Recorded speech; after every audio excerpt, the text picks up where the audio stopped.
In a kingdom, a man announced before a crowd that the increasing damage that the surrounding monsters had been causing recently had become a problem for their people. Humans were suffering at the hands of the monsters and feared the demons being a threat. The townspeople have heard that the heroes have already begun making their move.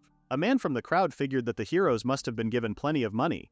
The crowd began to chant in unison to never forgive the demons and to have the demon lord defeated.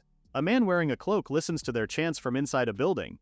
He's brought back to the present when someone in front of him repeats that they were heroes. Blackmail, arbitrary punishment, and even assassination were things they could never forgive. The cloaked man argues that all of those crimes were necessary, and instead of worrying about them, he could just leave it to him. The man in front of him yells at him, saying that it was already too late. As heroes, they were supposed to be saving lives. So he asks the cloaked man, who was named Hidden, what they were supposed to do if they ended up hurting others instead. Hidden stared up at him blankly. Finally, the man gives Hidden an ultimatum. If he kept doing evil deeds, they had no choice but to expel him from their party. Surrounding him were the other members of the party, watching the argument warily. However, things weren't like that from the start. A year ago, in the kingdom capital's throne room, a royal sits on the throne thanking two figures kneeling before her for coming. It was Hidden and a girl named Tiana. Hidden was a scout and Tiana was a mage. The royal commends them since there were none who weren't aware of their accomplishments. She tells them that there was only one reason why they were called to the palace, and it was to defeat the demon lord. She tells them that there was a departure ceremony going to be held in a few days. The church would send the chosen hero and the saintess, and accompanying them would be a knight. The three were going on a quest to defeat the demon lord. They were a party that was mobilized by the royal's order. The distance to the demon stronghold where the demon king lived was long, and there were many who would want to put them at risk. And because of that, she wanted Hidden and Tiana to join the party. Later on, as they walk down the palace corridors, Hidden mumbles the plan to himself. They were to join the party partway and make up for their lack of experience and lifestyle skills. From beside him, Tiana comments that Hidden didn't seem too enthusiastic about the plan. Hidden explains that it was because of the plan to send in 3 people inside of a large army. There was also the monster attacks, although not driven by any hidden motives. All of the blame was being pushed onto the demons. Hidden says that despite being an order from the royal palace, it was all still too suspicious. Tiana says that it was possible. Above all else, however, if her power could be of any help to the people of the country, to protect the livestock being targeted and the travelers being attacked, then she would do what she had to. Oblivious to Hidden's own feelings, Tiana smiles determinedly. They eventually arrive at what appeared to be a meeting area in the palace. A group of 3 people greet Hidden and Tiana, already knowing that they were the 2 famous adventurers. The leader and the hero was a man named Ashram. He kindly introduces himself, and Tiana returns his greeting, introducing Hidden as well. Ashram smiles at them brightly, but Hidden stays quiet, his face blank as he nods. Suddenly a quiet voice speaks up. They say that since Ashram had called out to Hidden, the least he could do was reply. Ashram turns to the girl, saying that it was normal to feel nervous when meeting someone else for the first time. The girl was the saintess Mira, and hearing his words, she reluctantly backs down. The other girl with Ashram rather proudly says that she was sure Hidden had never spoken to people of their standing before, so she would overlook his rudeness that time. The girl was a knight named Linnea. Unbothered, Ashram says that since the 5 of them had to work together to defeat the demon lord, they would do things all over again. Ashram greets Hidden again, his hand raised and ready to shake Hidden's. Internally, Hidden can't help but think that the only reason adventurers like them were called was because the people who hired them were scared of Ashram and his group's lack of experience. The fact that the country wasn't starting a war with a large army meant that the national treasury wasn't doing too well. Ashram's group were well dressed and equipped with high-class equipment. If they were from wealthy families, then he would be able to tell what their sense of money was. If their group wasn't provided sufficient funding, then sooner or later they were going to run out. He was most likely added to the group to do something about it. But not only that, Ashram was full of openings. Once the departure ceremony ended, their journey would be known by the demons, not just the citizens. Assassins could blend into their daily lives, but he doubted Ashram and the rest would be able to recognize them. He wonders if he should just let Ashram confront what lied in wait for him in reality right then and there. However, his thoughts are interrupted when he hears stuttering. Tiana apologizes for his sake, saying that he just wasn't one to speak much. She promised that although he may appear very taciturn, she swore that he wasn't a bad person. Catching his eye, she smiles brightly at him. Hidden remains thoughtful. Finally, he turns to Ashram, Mira, and Linnea and calls out to them, catching their attention. He asks them for their thoughts on one thing: if they truly believed that their journey, the war, was for a just cause. Without hesitation, Ashram agrees. He says that for the country and the royal that hired them, the queen herself, Ashram would use his power for the sake of their just cause. Finally, Hidden shakes Ashram's hand and says that he would do the same. Internally, he can't help but think that he really couldn't shove the truth onto people.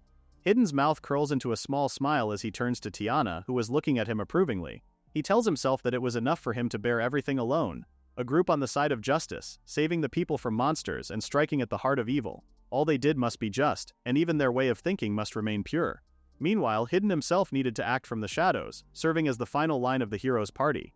Blackmail, punishments, and assassinations, he would take it upon himself to see them through. He was sure that the queen and the other higher-ups of the kingdom put him in that position with that thought in mind. If he told them the truth, Tiana would also eventually find out. Thinking about all the happy memories he shared with her when they were traveling alone, he says that it was her alone that he would promise to. They eventually make their way into an inn where Hidden takes it upon himself to haggle with the innkeeper. He asked the innkeeper if he truly believed they would be willing to pay a gold coin to stay in an inn as rundown as the one they were currently in. The innkeeper, although his voice betrayed how scared he was, says that even if Hidden said something like that, he still had a business to run. Hidden points out that the prices in the surrounding area haven't changed all that much, and the man's inn didn't really offer much outside of the usual. Internally, he can't help but think how there were a lot of malicious merchants in their current town. He tells the innkeeper that his party would just go to another inn, much to the older man's shock. Hidden makes it a point to say that they would make sure to let everyone in the capital know about his prices, adding that the innkeeper should look forward to the number of customers he'll be getting in the future. In a panic, the innkeeper relents to let them stay over for a silver coin.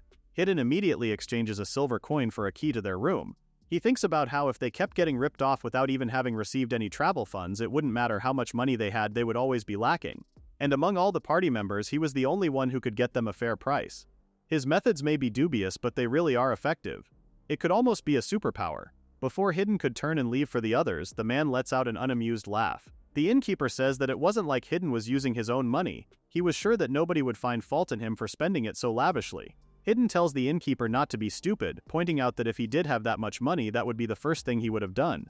The innkeeper shrugs with a smirk, saying that the rumors he heard about the heroes being paid handsomely were just exaggerated. Hidden agrees, making sure to remind the innkeeper to tell his business partners about their financial status. The innkeeper didn't look thrilled by his words, but he stayed quiet all the same. Hidden had explained the same thing to every merchant they came across, but he says that only half of them understood the truth. Hidden observed his teammates quietly as they talked amongst themselves. He thought about how while they were still fairly close to the capital, they still couldn't let their guard down. As they're settled into their inn, Linnea tells the rest of the group that since they had free time until they left the next day, she would be heading out into town. The other members of Ashram's group agree with her. However, before they could make it out the door, Hidden calls out to them and reminds them to bring their weapons when heading out. Linnea gives him an exasperated sigh, calling him a coward. How does that logic even work? He's a coward for being prepared. That's crazy. Linnea says that if he was always on edge, then the team would be the ones getting tired. Ashram tries to mediate, saying that Hidden had a point and he was just speaking from experience. However, he also points out that their current inn was still quite close to the capital, so he didn't think anything would happen if they let loose a little. That said, he promises that they'd bring their weapons along. Hidden turns away, saying that if they were to continue their journey, they needed to be even more careful. Ashram smiles brightly at him, saying that if there was anything else he was worried about, then he wanted Hidden to consult him about it, just like how they did so just now. Hidden agrees, saying that he won't hold back when it happens. Mira watches their conversation with a frown from the sidelines. With their conversation over, Hidden gets up and says that he was heading out to go shopping, reminding everyone not to leave themselves open. Tiana quickly makes a move to get up as well, saying that she would be coming with him. Hidden asks why she was coming along when shopping was always his job. Tiana looks nervous for a second before she says that since they weren't traveling with just the two of them anymore, she should come along to help carry the baggage. Hidden immediately shuts the idea down, saying that he appreciated the thought enough. Tiana is caught speechless. Hidden says it would be more efficient to leave the one who was used to the work to do it. Hidden tells Tiana that she should stay with Ashram and their luggage. Tiana calls out to him in a rush, saying that they weren't finished talking. She moves to follow him, but Hidden ignores her and closes the door behind him. Leaving a quiet Tiana, Hidden walks alone down the streets. He was convinced that they shouldn't let their guard down just because they were in a city. Not because of the possibility of the demons attacking, but rather because it was the perfect time for their enemies from within to bare their fangs. In the first place, the decision to dispatch their hero was made only recently. It would take for the information to reach the Demon Lord's army since they were far from the capital. The people they had to be on guard against were the nobles who wanted to rebel against the queen and the subjugation of the Demon Lord. They needed to be wary of their moves. If their plan was to delay them, not was the perfect. Hidden frowns as he catches sight of Linnea and Mira shopping, completely oblivious to a man stalking them in the shadows. Watching as the man makes his move and leaves the alley he was watching them through, Hidden thoughtfully wonders if their higher-ups were counting on the expedition succeeding. But what he needed to do doesn't change. As Linnea and Mira continue to be unaware of the man sneaking up on them, a knife already drawn and ready to strike, Hidden grabs the man by the neck and drags him back to the alley. You'd wonder how no one noticed it when it happened in broad daylight, but maybe he's just cool like that. The man asks Hidden what he was planning, and Hidden calmly returns the question back at him. The man freezes as the tip of a long needle is pointed right into his eye. He begs Hidden to wait. Hidden asks him which noble hired him, saying that he just might spare him if he disclosed the information. The man tries to tell him that he didn't know, but he suddenly coughs out in pain, making Hidden freeze in shock. Hidden calls out to the man, trying to bring him back, but the man starts coughing up blood. With the man steadily getting weaker in his arms, Hidden comes to the conclusion that it was a slow-acting poison that he probably wouldn't be able to treat in time. If they could dispose of the man the way they did, Hidden figured that he probably knew nothing. He tells the man to rest easy because he would avenge him by killing the person that killed him. He throws a tarp over the dead body just as someone appears at the end of the alley. He yells for the person to reveal themselves. It was Tiana, looking at him with concern. She asks him what was wrong, why he was shouting, and if something happened. Hidden reassures her that it was nothing. He was simply breaking up a fight between two drunks and chased them away. Since Linnea and Mira were nearby, it would be troublesome if they got caught up in the mess too. Tiana seems to hesitantly take his word for it. Quickly changing the subject, he apologizes to her about their conversation from earlier. Tiana is almost surprised about his apology and apologizes too. But Hidden disagrees and says that as fellow adventurers he should have had more faith in her. Tiana blushes at his words and says that if that was the case they should go together. Hidden cuts in and says that there were a lot of things he'd like to ask her to take care of, but there was something more important he wanted to entrust to her first. Hidden asks if she could guard Linnea and Mira for him since the place was pretty dangerous. Tiana reluctantly agrees, asking if he would be fine going alone. Hidden reassures her that he would be and that after he got the supplies he would head back to the inn immediately. He reminds him that Tiana and the others shouldn't be out for too long. Tiana agrees and tells him to take care, but Hidden was already turning the corner and disappearing into the crowd. Nearly a year had passed since that conversation and they had begun their journey. The Demon Lord had already started preparing countermeasures. All the while Hidden did his work in the shadows. The reason their journey was taking so much time was that they couldn't go straight from the capital to the Demon Lord's nation. Because of that, powerful demons were entrusted with the task of assassinating them. He frowned in concern.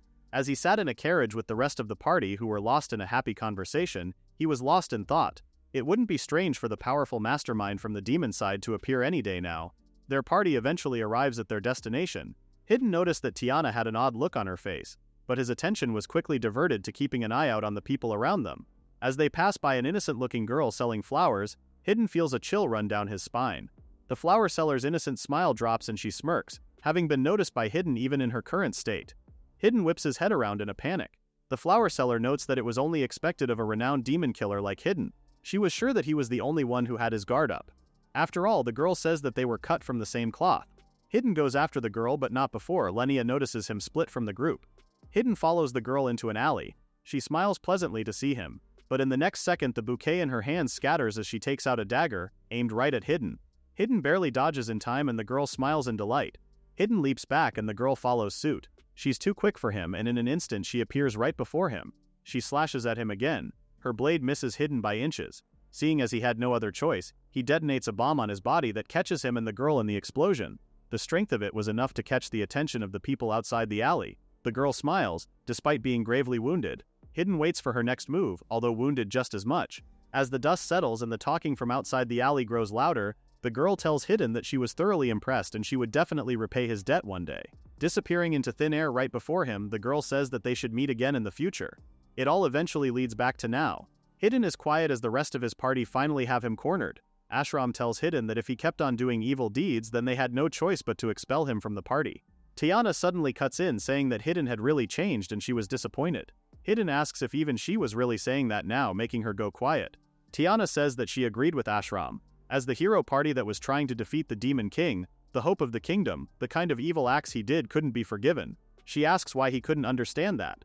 Hidden says that he didn't understand what they were trying to say since what he was doing was absolutely necessary. Ashram asks if he really had to coerce the innkeeper so that they would lower their prices. Hidden explains that they were offering unfair rates and he only made them go back down to the normal rate. Mira tells him that they've complained and now it was the talk of the town. Linnea points out that there was also the fight in the middle of town. Hidden tells her that the assassin was aiming for her. Linnea says that he was obviously lying. Calling an attempt on your life a lie when it was clearly stopped by the guy in front of you is crazy work. Tiana asks if the same thing happened back when they first started traveling when she caught him in the alley. She says that she shouldn't have turned a blind eye to what was happening. Even now she still regrets doing so. Ashram says that he thinks that was just the beginning of Hidden's crimes, so he begs him that it would be his last. If he does so, they would be able to continue their journey together. Hidden argues that there were so many people hostile towards them. If they left them alone, they wouldn't be able to defeat the Demon King. Ashram argues back that the entire country was supporting their endeavors, so there was no way that those people would try to hurt them. Funny thing to say when the guy who's literally kept their backs clean is the way they're kicking out.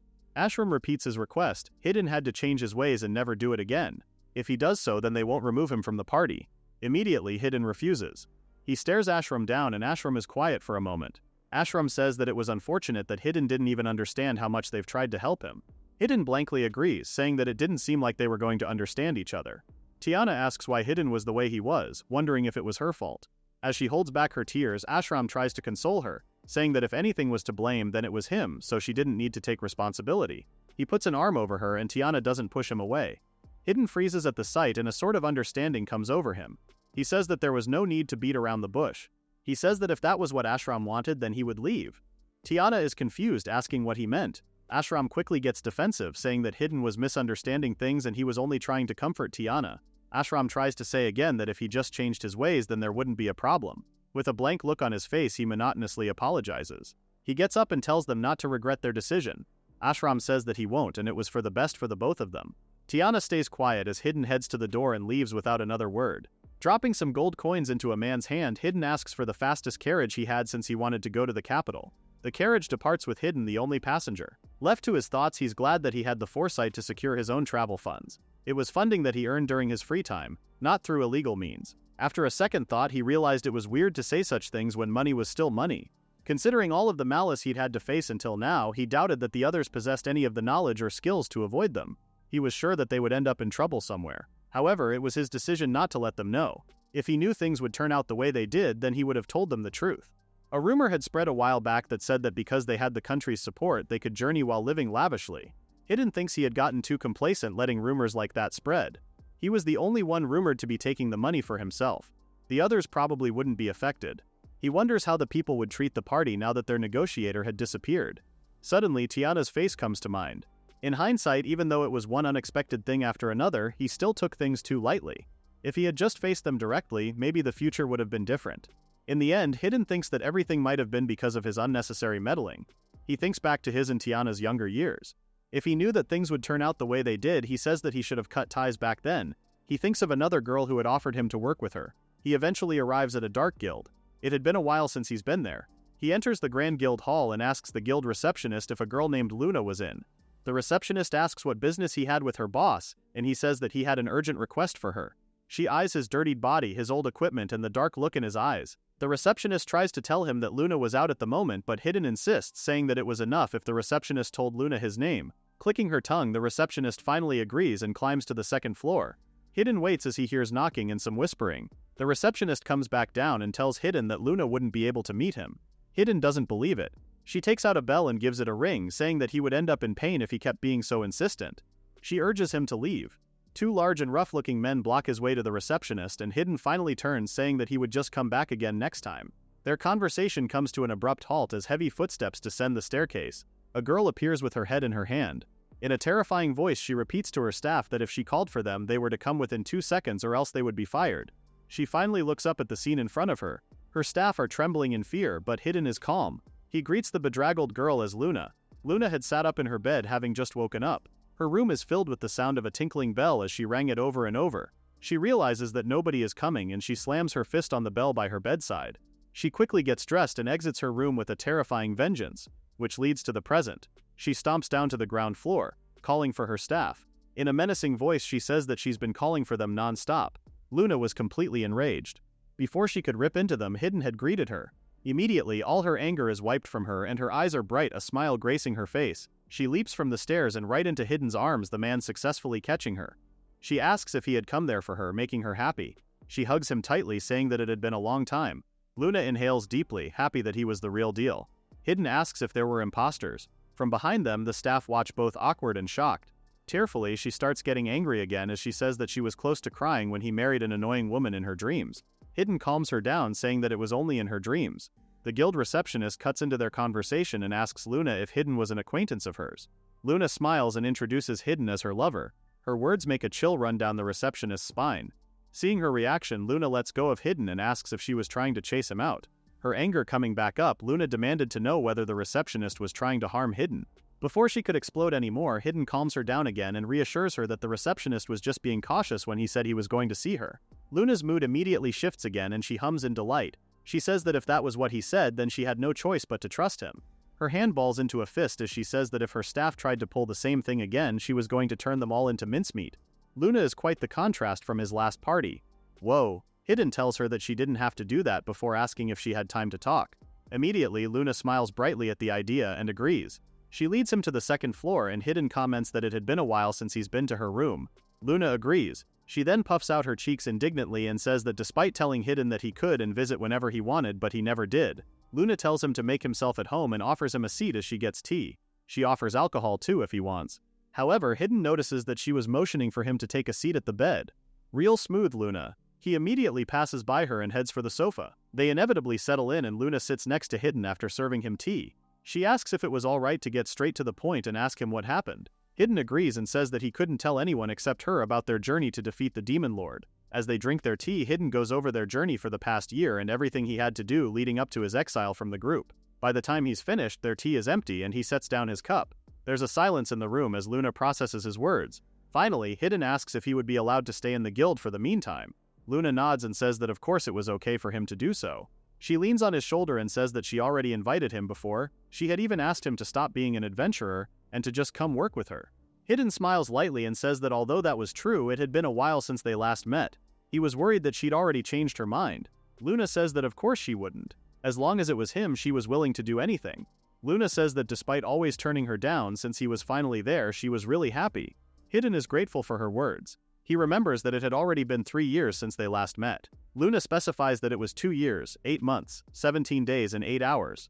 Luna is definitely the type of person to celebrate the day they met like it's an anniversary. Back then, Hidden and Tiana were still traveling as adventurers. During one of their requests, Hidden was telling the receptionist that claws, fangs, fur, and feathers were the only conditions given for them to acquire. The receptionist explains that it was their mistake having forgotten to write it down, so of course they would still pay. However, they say that both the monster's internal organs and blood could be turned into medicine.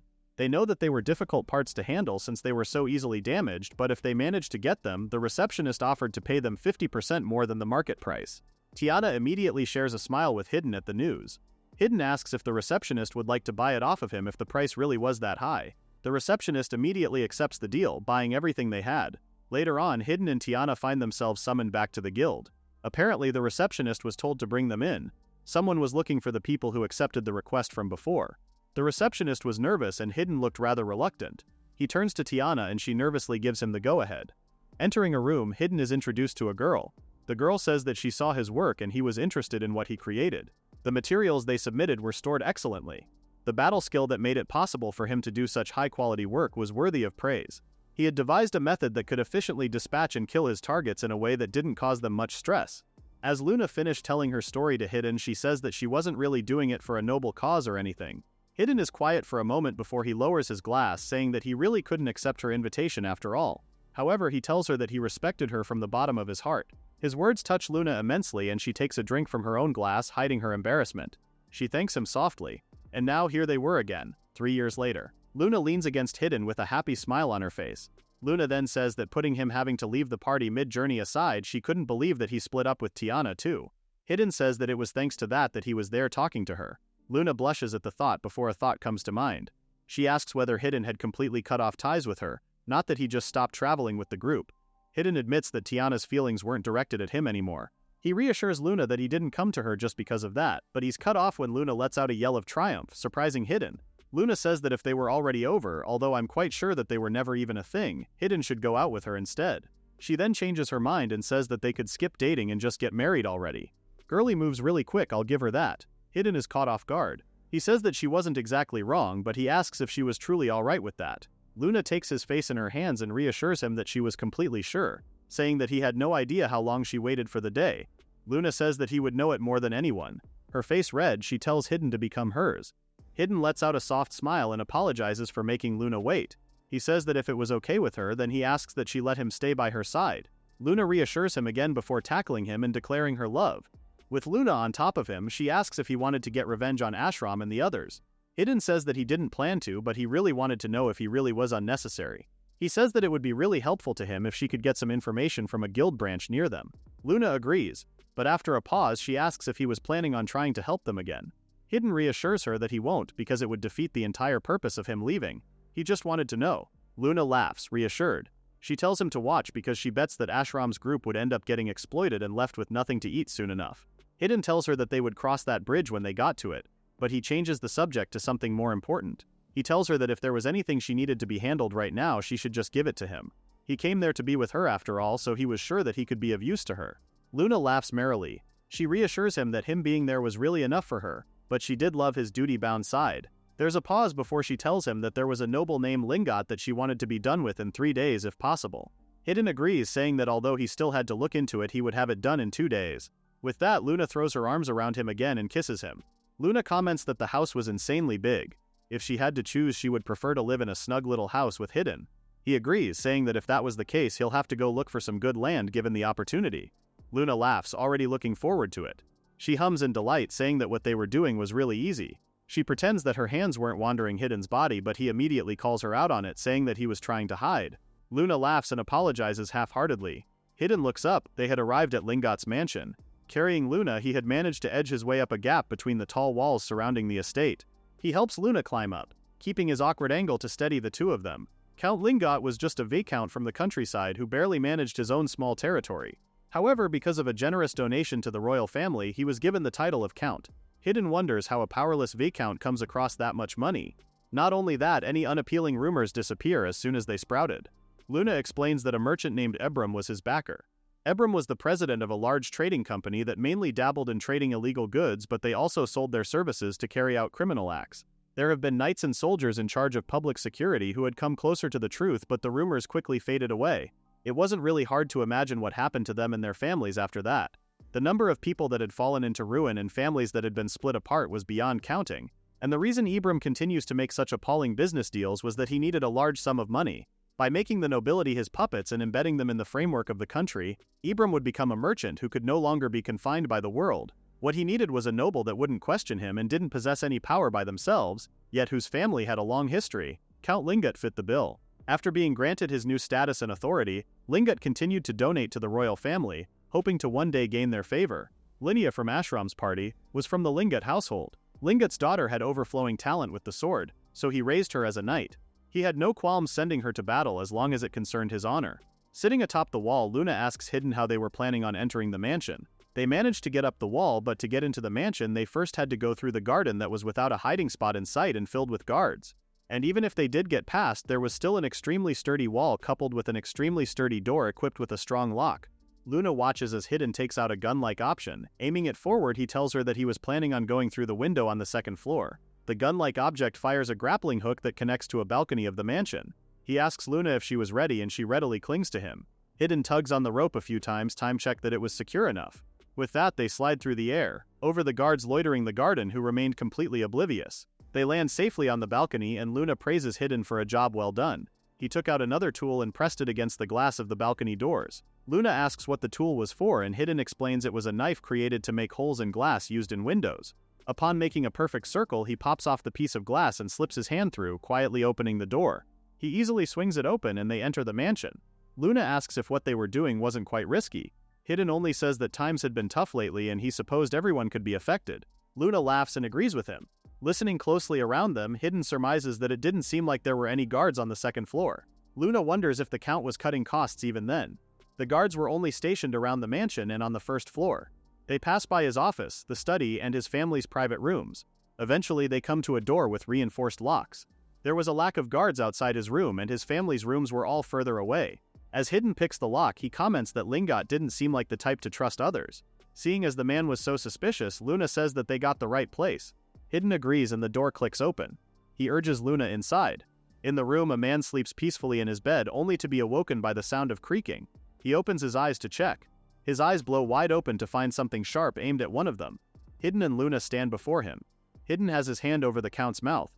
He apologizes for intruding on him so late at night. As Luna keeps watch, Hidden talks to Lingot, who fearfully asks who they were. Hidden warns him not to shout. They were just there to gather information, so it was in his best interest to comply. Lingot ignores him and asks again who they were, but without missing a beat, Hidden takes one of his fingers and snaps it. Lingot tries to scream in pain, but Hidden breaks another of his fingers for shouting when Hidden had forbidden him. Lingot grunts in pain and Hidden monotonously tells him not to be a baby since his fingers could heal pretty easily. He suddenly places his knife's tip at one of the Count's nails. He says that since nails didn't really grow as fast, he would probably suffer for a while. Nervous because of his threat, Lingot asks him what he wanted. Hidden keeps his knife by the Count's nail as a reminder. Hidden asks about Ibram, the merchant who dies in an accident the other day. As far as he knew, Lingot was the one receiving the money. Hidden asks where he was keeping the money. Lingot says that he didn't know and he's never taken bribes before, nor does he know Ibram.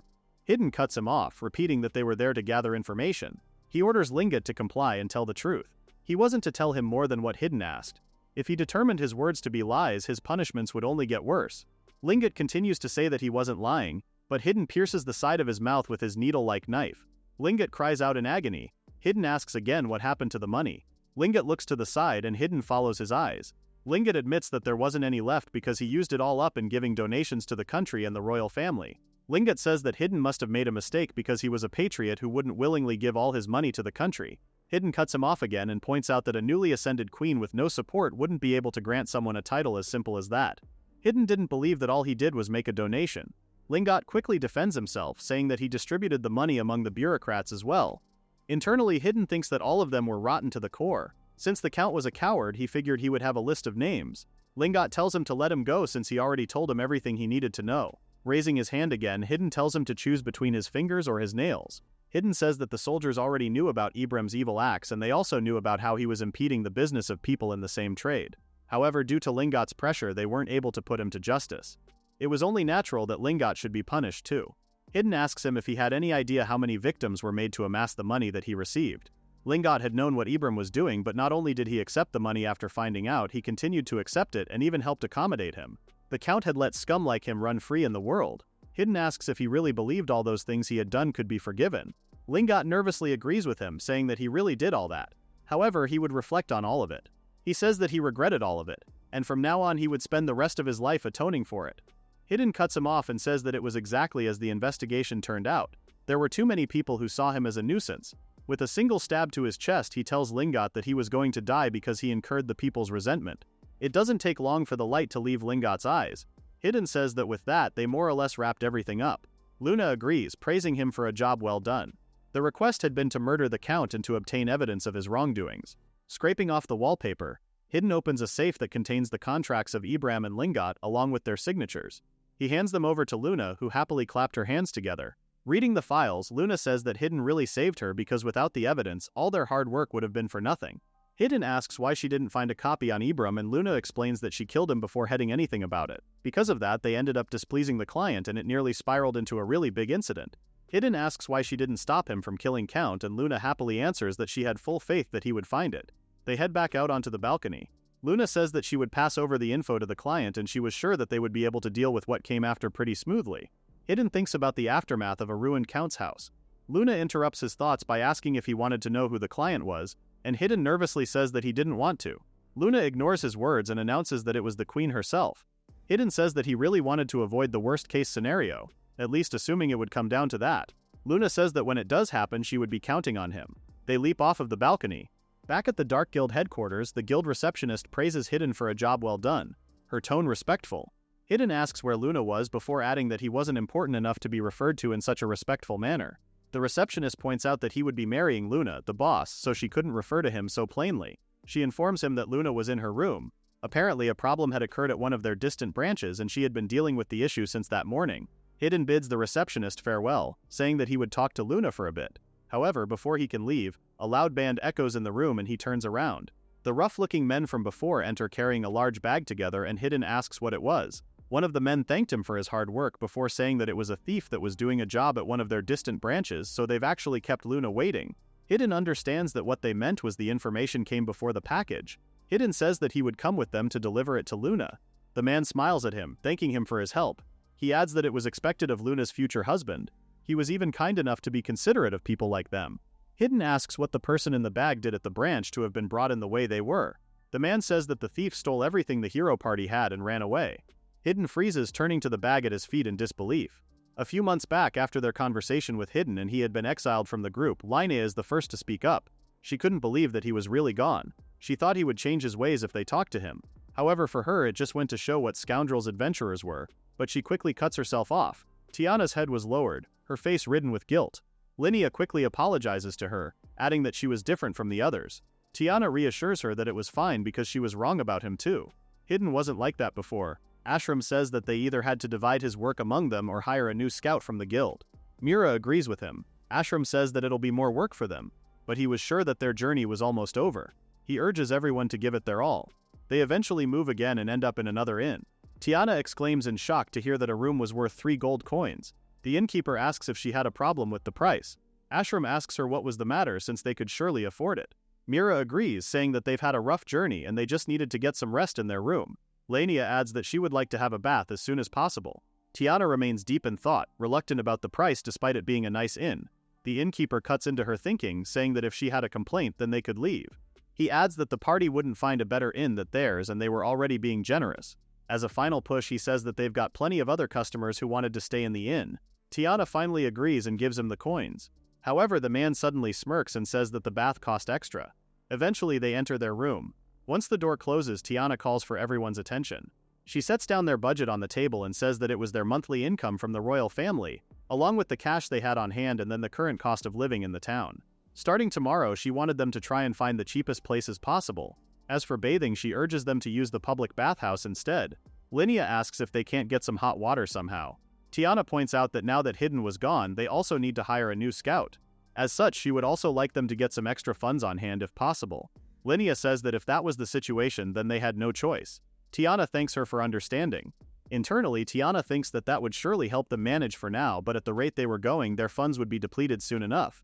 She wonders if that was why Hidden was so ruthless about his price negotiations. However, she tells herself that that didn't give them the right to burden other people the way they did. Burden who, though? He was doing everyone a favor by lowering inflated prices. Crazy mental gymnastics there. Tiana purses her lips together anxiously. Suddenly, a clap rings out the room. Ashram thanks her for planning their next steps and asks if they should go look for a new party member at the guild. As they head out, Ashram says that their stay there might be extended until they find someone new. He adds that while they were out, they should also look for their new lodgings for the following days. Opening the doors to the guild hall, Ashram marches in and asks the people if they knew any possible scouts for hire. The man closest to the door points to a woman sitting at a nearby table. The woman looks up as Ashram comes closer. He introduces himself as one of the members of the hero party and fills her in that since one of them had to leave, they were looking for a new scout. He adds that he wanted her to manage their funds. Hearing his words, the woman freezes before she laughs lightly to herself. She gets up and offers a kind smile. She agrees to his conditions and they shake on it. He eventually leads her to their current inn and asks when she'd be ready. She points to the satchel she had on hand, saying that she was already packed. Ashram praises her and says that they were lucky to find such a skilled person on such short notice. Mira agrees, saying that it was thanks to his virtuous character. As they're talking, the scout casts them a cold glance from her seat at the table with all their funds. At the inn, Ashram greets the scout good morning as they are about to depart. Not hearing a response, Tiana pulls back the covers. Instead, what's on the bed is a wig and sack filled to resemble a human body. Ashram quickly leaves the room in complete disbelief. He goes back to the guild and asks about the scout. However, the men only laugh at him and say that the scout was a pro at scamming adventurers and that she was most likely gone and never coming back. Ashram goes pale at the news. Later on, their team is gathered around a table. Ashram has his head in his hands as he repeats that the scout had taken all of their funds. Mira is in disbelief that someone could do something like that, especially when she was under Ashram's protection. Linnea starts to rant about adventurers again, but Tiana quickly cuts in and says that they needed to find a way to raise some money. She says that although Ashram was reluctant, they needed to ask the royal family for additional funds. Ashram hesitantly agrees.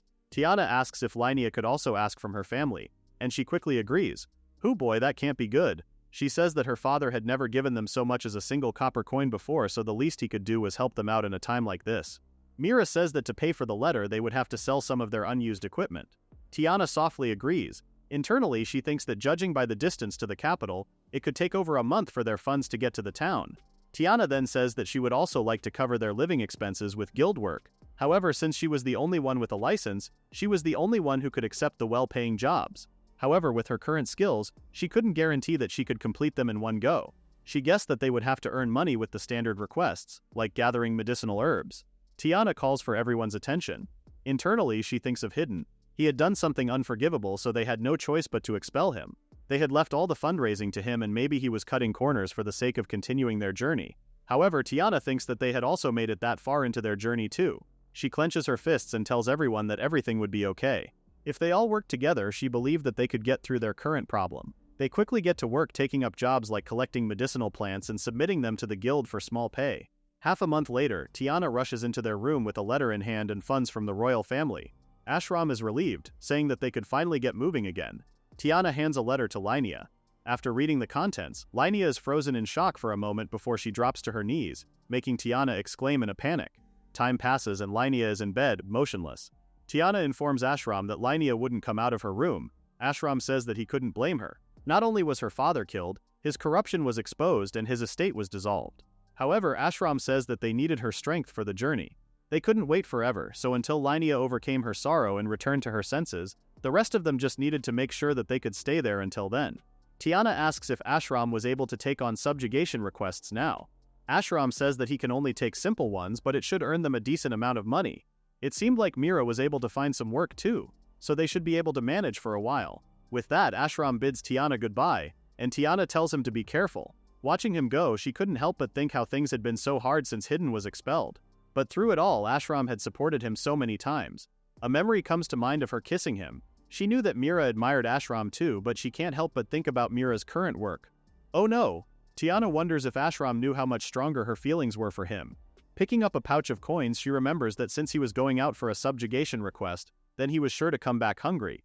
Thinking of making a slightly more elaborate meal today for Ashram, she leaves her staff behind and leaves the inn, unaware of the suspicious men following her. As she happily walks back home from her trip to town, still oblivious to her surroundings, she decides to take a shortcut into an alley. She passes by a doorway, unaware of it swinging open. Suddenly, multiple hands reach out towards her. One of them quickly covers her mouth to keep her from screaming. The hands drag her into the building. Okay, so we're making this as brief as possible because it's very much not a good scene, okay? Okay, be warned. A group of men cover her eyes and mouth with cloth and the door slams shut. They throw her to the ground. Her eyes quickly fill with tears behind the blindfold as the men surround her. She tries to cry out and call for help. Eventually, she's quickly overpowered by the group. Okay, that scene is done and over with. Time passes and Tiana is left alone in the rundown building. She struggles to sit up, clutching what remains of her clothes. Looking down at herself, she starts to cry softly. Back at the inn, Linnea approaches Ashram, apologizing for the trouble she caused and reassuring him that she was all right now. As they're talking, Mira turns to the door as it opens. She readily welcomes Tiana. However, she stops short, freezing in place as she notices Tiana's state. Upon entering the room, she collapses to the ground and screams, catching everyone off guard. Ashram asks in panic what happened to her. When he tries to reach out to her, Tiana smacks his hand away, screaming in despair. Mira tries to help her up from the ground. The room is in complete panic as Tiana sobs on the ground and the others are at a loss on what to do. Tiana wonders if this was her punishment, for crudely thinking about Mira's work in that manner. However, Tiana thinks that it was even from before that. She had failed to take Hidden's warnings seriously. She was the only one who could have sided with him back then, but she didn't even listen to what he was saying. Tiana was convinced that it was her punishment for betraying Hidden. With that thought in mind, Tiana gets up from the ground and throws up, making Mira panic even more. Time passes and Linnea wrings a towel on a bowl of water. Line says that it was all her fault for wallowing in self-pity. Curled up in bed, Tiana doesn't say anything. She curls her fist in anger. Suddenly, the door to the room opens and Ashram calls out to Linnea. They step out into the hall, closing the door behind them. Ashram hands a letter to Linnea saying it was from the royal family. She reads the contents and flinches in disbelief. It was an order to return to the capital. Apparently, the queen planned on making peace with the demon kingdom. She exclaims in disbelief, asking what was the point of their journey. Ashram says that he understood how she felt. However, they needed to accept that they had failed already. Mira asks Ashram what he planned on doing. Ashram suggests that they go home. Their journey ended there. Linnea tries to tell them that Tiana was still unwell. Ashram says that he would stay behind while Mira and Linnea headed back first to report to the queen. Linnea tries to argue, saying that she would stay behind for Mira instead, but their conversation is cut short when the door opens. Might not have been a good idea to have such a loud conversation right outside the patient's room, maybe? Mira tries to tell Tiana to stop pushing herself. She reassures them that she was fine. She apologizes for overhearing their conversation and asks if they were really returning to the capital. Ashram confirms it and says that she didn't have to push herself and either he or Linnea would stay behind for her. Linnea agrees with him and urges her to rest again. Tiana begs them to take her back with them since staying would only make her remember more. The group look at her in concern. Finally, Ashram agrees and says that they should all head back together. They start planning to make their way back. Mira tells Ashram that they should use the surplus funds to arrange a carriage back home. Ashram agrees, since taking a shared carriage might have more dangerous men. As they talk, Tiana apologizes internally for being so selfish. She wonders if Hidden was back in the capital or he had gone back to their hometown. Thinking back to happier days, she tearfully wishes that she would see Hidden again. Meanwhile, back at the Dark Guild, Hidden and the staff member from before arrive in Luna's room. She laughs merrily as she's heard the recent news. Hidden notices that Luna was happier than normal and she immediately goes to hug him. Luna says that the losers who kicked him out were finally getting what they deserved. She imagined it would happen, but she didn't think it would happen so quickly. Luna changes the subject and asks what they should do about their guest. It was the scout and the thief of the hero party who took all their funds. Bound tightly, she looks up at them fearfully. Meanwhile, at a palace, the queen thinks that it was time to pull the plug eventually. The man beside her asks if she was talking about the journey of the heroes party to defeat the demon lord. The queen agrees. From the very beginning, the heroes never had the strength to properly advance in their journey. It was only because of Hidden and Tiana that they approved the heroes' mission to defeat the demon lord in the first place. However, they ended up casting out the very man they hired for that purpose. The man beside her asks if things would have gone differently if they received aid from Lynia's family. The queen reasons that if the corrupted Ibram and Leingot were still alive, they might have harmed many more citizens and thrown the kingdom into complete turmoil. She restates that having them crushed was the right decision. In any case, what's done was done. They step forward and arrive at a pair of large doors, 2 knights guarding either side. She never thought that they would receive a formal invitation from the demon kingdom itself. From inside, a horned figure awaits them. The man beside the queen says that an offer of peace at a time like this was hardly convenient for them. The queen agrees with him, saying that the demons must have grasped their circumstances before making a move toward peace. It was a textbook example of statesmanship. The man secretly glances at the queen. She was wise, but she ascended the throne at a young age and lacked experience, allies, and everything else. As originally planned, they directed the public's attention abroad, and in that time they were able to remove the country's great tumor. The man supposed that they had no choice but to be satisfied with that. The queen says that in the future they should normalize their governance without resorting to such heavy-handed tactics. She figured that their relationship with Giftia would be a long one. She smiles sadly for a second. She turns to the man and says that whether she could overcome this problem or not would be the true test of her worth. With that, she beckons the man forward and they pass through the grand doors. The thief is slammed to the ground immediately in front of Hidden and Luna, forced to her knees. With tears in her eyes, she asks for their forgiveness. She argues that she had no idea that the boss of Giftia and her husband had ties to the heroes' party. Luna smiles at the thief, referring to Hidden as Luna's husband. Luna suddenly ponders the idea to make the thief Hidden's mistress, justifying it that Hidden was so insatiable for Luna to handle everything herself. If you don't understand that, that means you're too young. Foolishly, the thief's eyes brighten with fake hope. She immediately jumps at the opportunity, saying that she was willing to be Hidden's mistress or even just his slave. She continues to beg for her life, unaware of the cold look in Luna's eyes. Turning back to Hidden, she asks what he planned on doing. Hidden blankly requests for Luna to make things quick so the thief didn't suffer so much. The thief freezes at his words, shocked and confused. In the next second, one of Luna's men grabs the thief again. She starts begging for her life again as she's forcibly dragged out the room. Luna watches on with a satisfied smirk and Hidden remains quiet as the doors slam shut. He listens as the thief's scream grows fainter and fainter down the hall. Luna hums to herself before asking if what she did was fine. Hidden is confused until he feels her palm his pants. Luna says that he was getting all worked up seeing the thief. Walking over to the bed with Luna in his arms, Hidden says it was because she was clinging to him. Luna pretends not to believe him. Hidden places her on the bed and removes his coat. He tells her there was no way he would sleep with a woman he didn't trust. Luna hums merrily to herself as she looks up at him. She suddenly brings up that there was a report about what happened to Tiana in the slums. Clinging to Hidden one more time, she asks for his thoughts on the matter. Hidden says that although he couldn't trust her anymore, Tiana was still a childhood friend and her parents took care of him. At the very least, he felt sorry for her. Luna asks if he truly trusted her and Hidden reaffirms it, adding that it was her more than anyone. Hidden says that the day he would trust a woman other than Luna would probably never come. They share a kiss that eventually leads to more. As they spend the night together, Luna declares all the while that she would never leave Hidden. And in turn she begs him not to leave her again. Hidden silently kisses her one more time. Time passes and the heroes' party returns to the capital. The townspeople hear that it was because of a peace treaty signing ceremony with the Demon Lord's kingdom. They were told that the demons wouldn't be attacking them anymore, but many are in disbelief considering how many times they've been attacked by monsters. A cynical townsperson asks what was the purpose of sending the heroes on their journey in the first place. Another wonders what the queen was thinking. In the meantime, at the peace treaty signing, the human queen and the demon king sit on opposite sides of a meeting table with their trusted people on either side of them. The queen begins the meeting by expressing her gratitude for the opportunity to improve the strained relationship between their two nations. She also apologizes for the misconception about demons and her lack of awareness. The demon king reassures her that they understood her concerns and they also came there with the future in mind. As a token of sincerity, he gives her a research book concerning monsters. The Demon King says that if they find a way to control the monsters through their future exchanges, then it would be a great path towards the peace they were looking for. The Queen reads through the document. Monsters may have been descended from the demon race, but taxonomically they were wild animals the demons had no control over. The Demon King asks that the Queen make the information and where it came from known to all her subjects. She adds it into their treaty.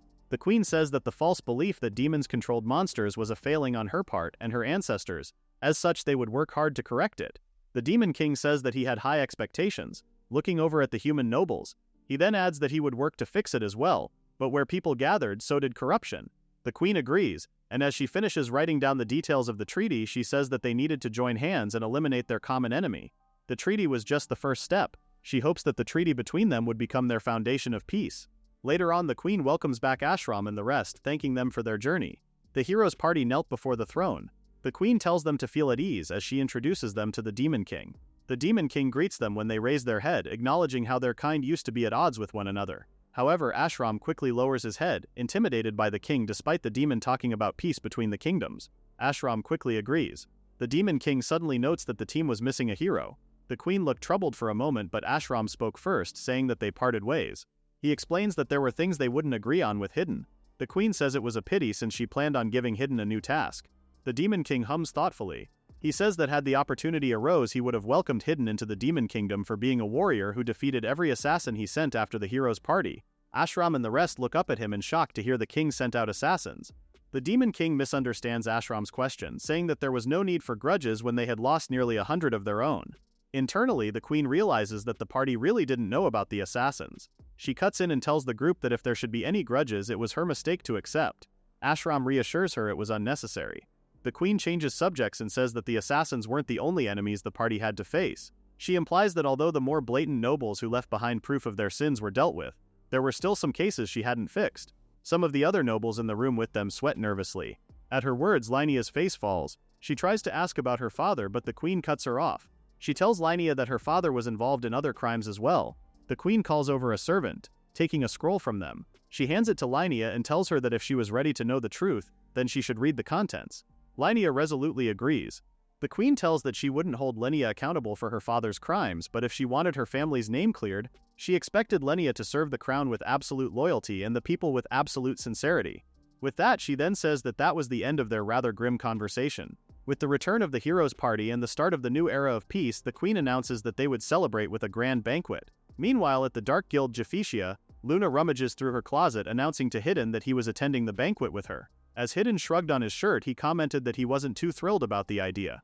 Luna argues that she wasn't thrilled about it either, but their interests were aligned for the meantime. She reasons that it was better to save the Queen some face now than to refuse and attract attention later on. Hidden asks if it was better for him to stay away for the meantime as he abandoned the Queen's orders halfway through. Luna argues that it was already proven that the heroes' party was simply incompetent. She adds that since the heroes were meeting the Demon King face to face, it would be weird for them to single Hidden out. Hidden thinks about her words more. He was from the frontier, an adventurer, and a member of an underground organization, so it only made sense that he would feel out of place. Luna scoffs and says that she felt out of place too. Hidden points out that that wasn't true and she begrudgingly agrees. Caught speechless, Luna puffs her cheeks and tackles Hidden back to bed.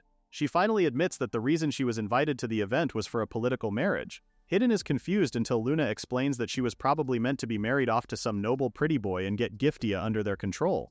Luna reassures Hidden that she had no plans on falling for anyone other than him, but she couldn't stand the idea of guys being all over her during the banquet. Hidden stares at her for a while, checking to see if she was telling the truth.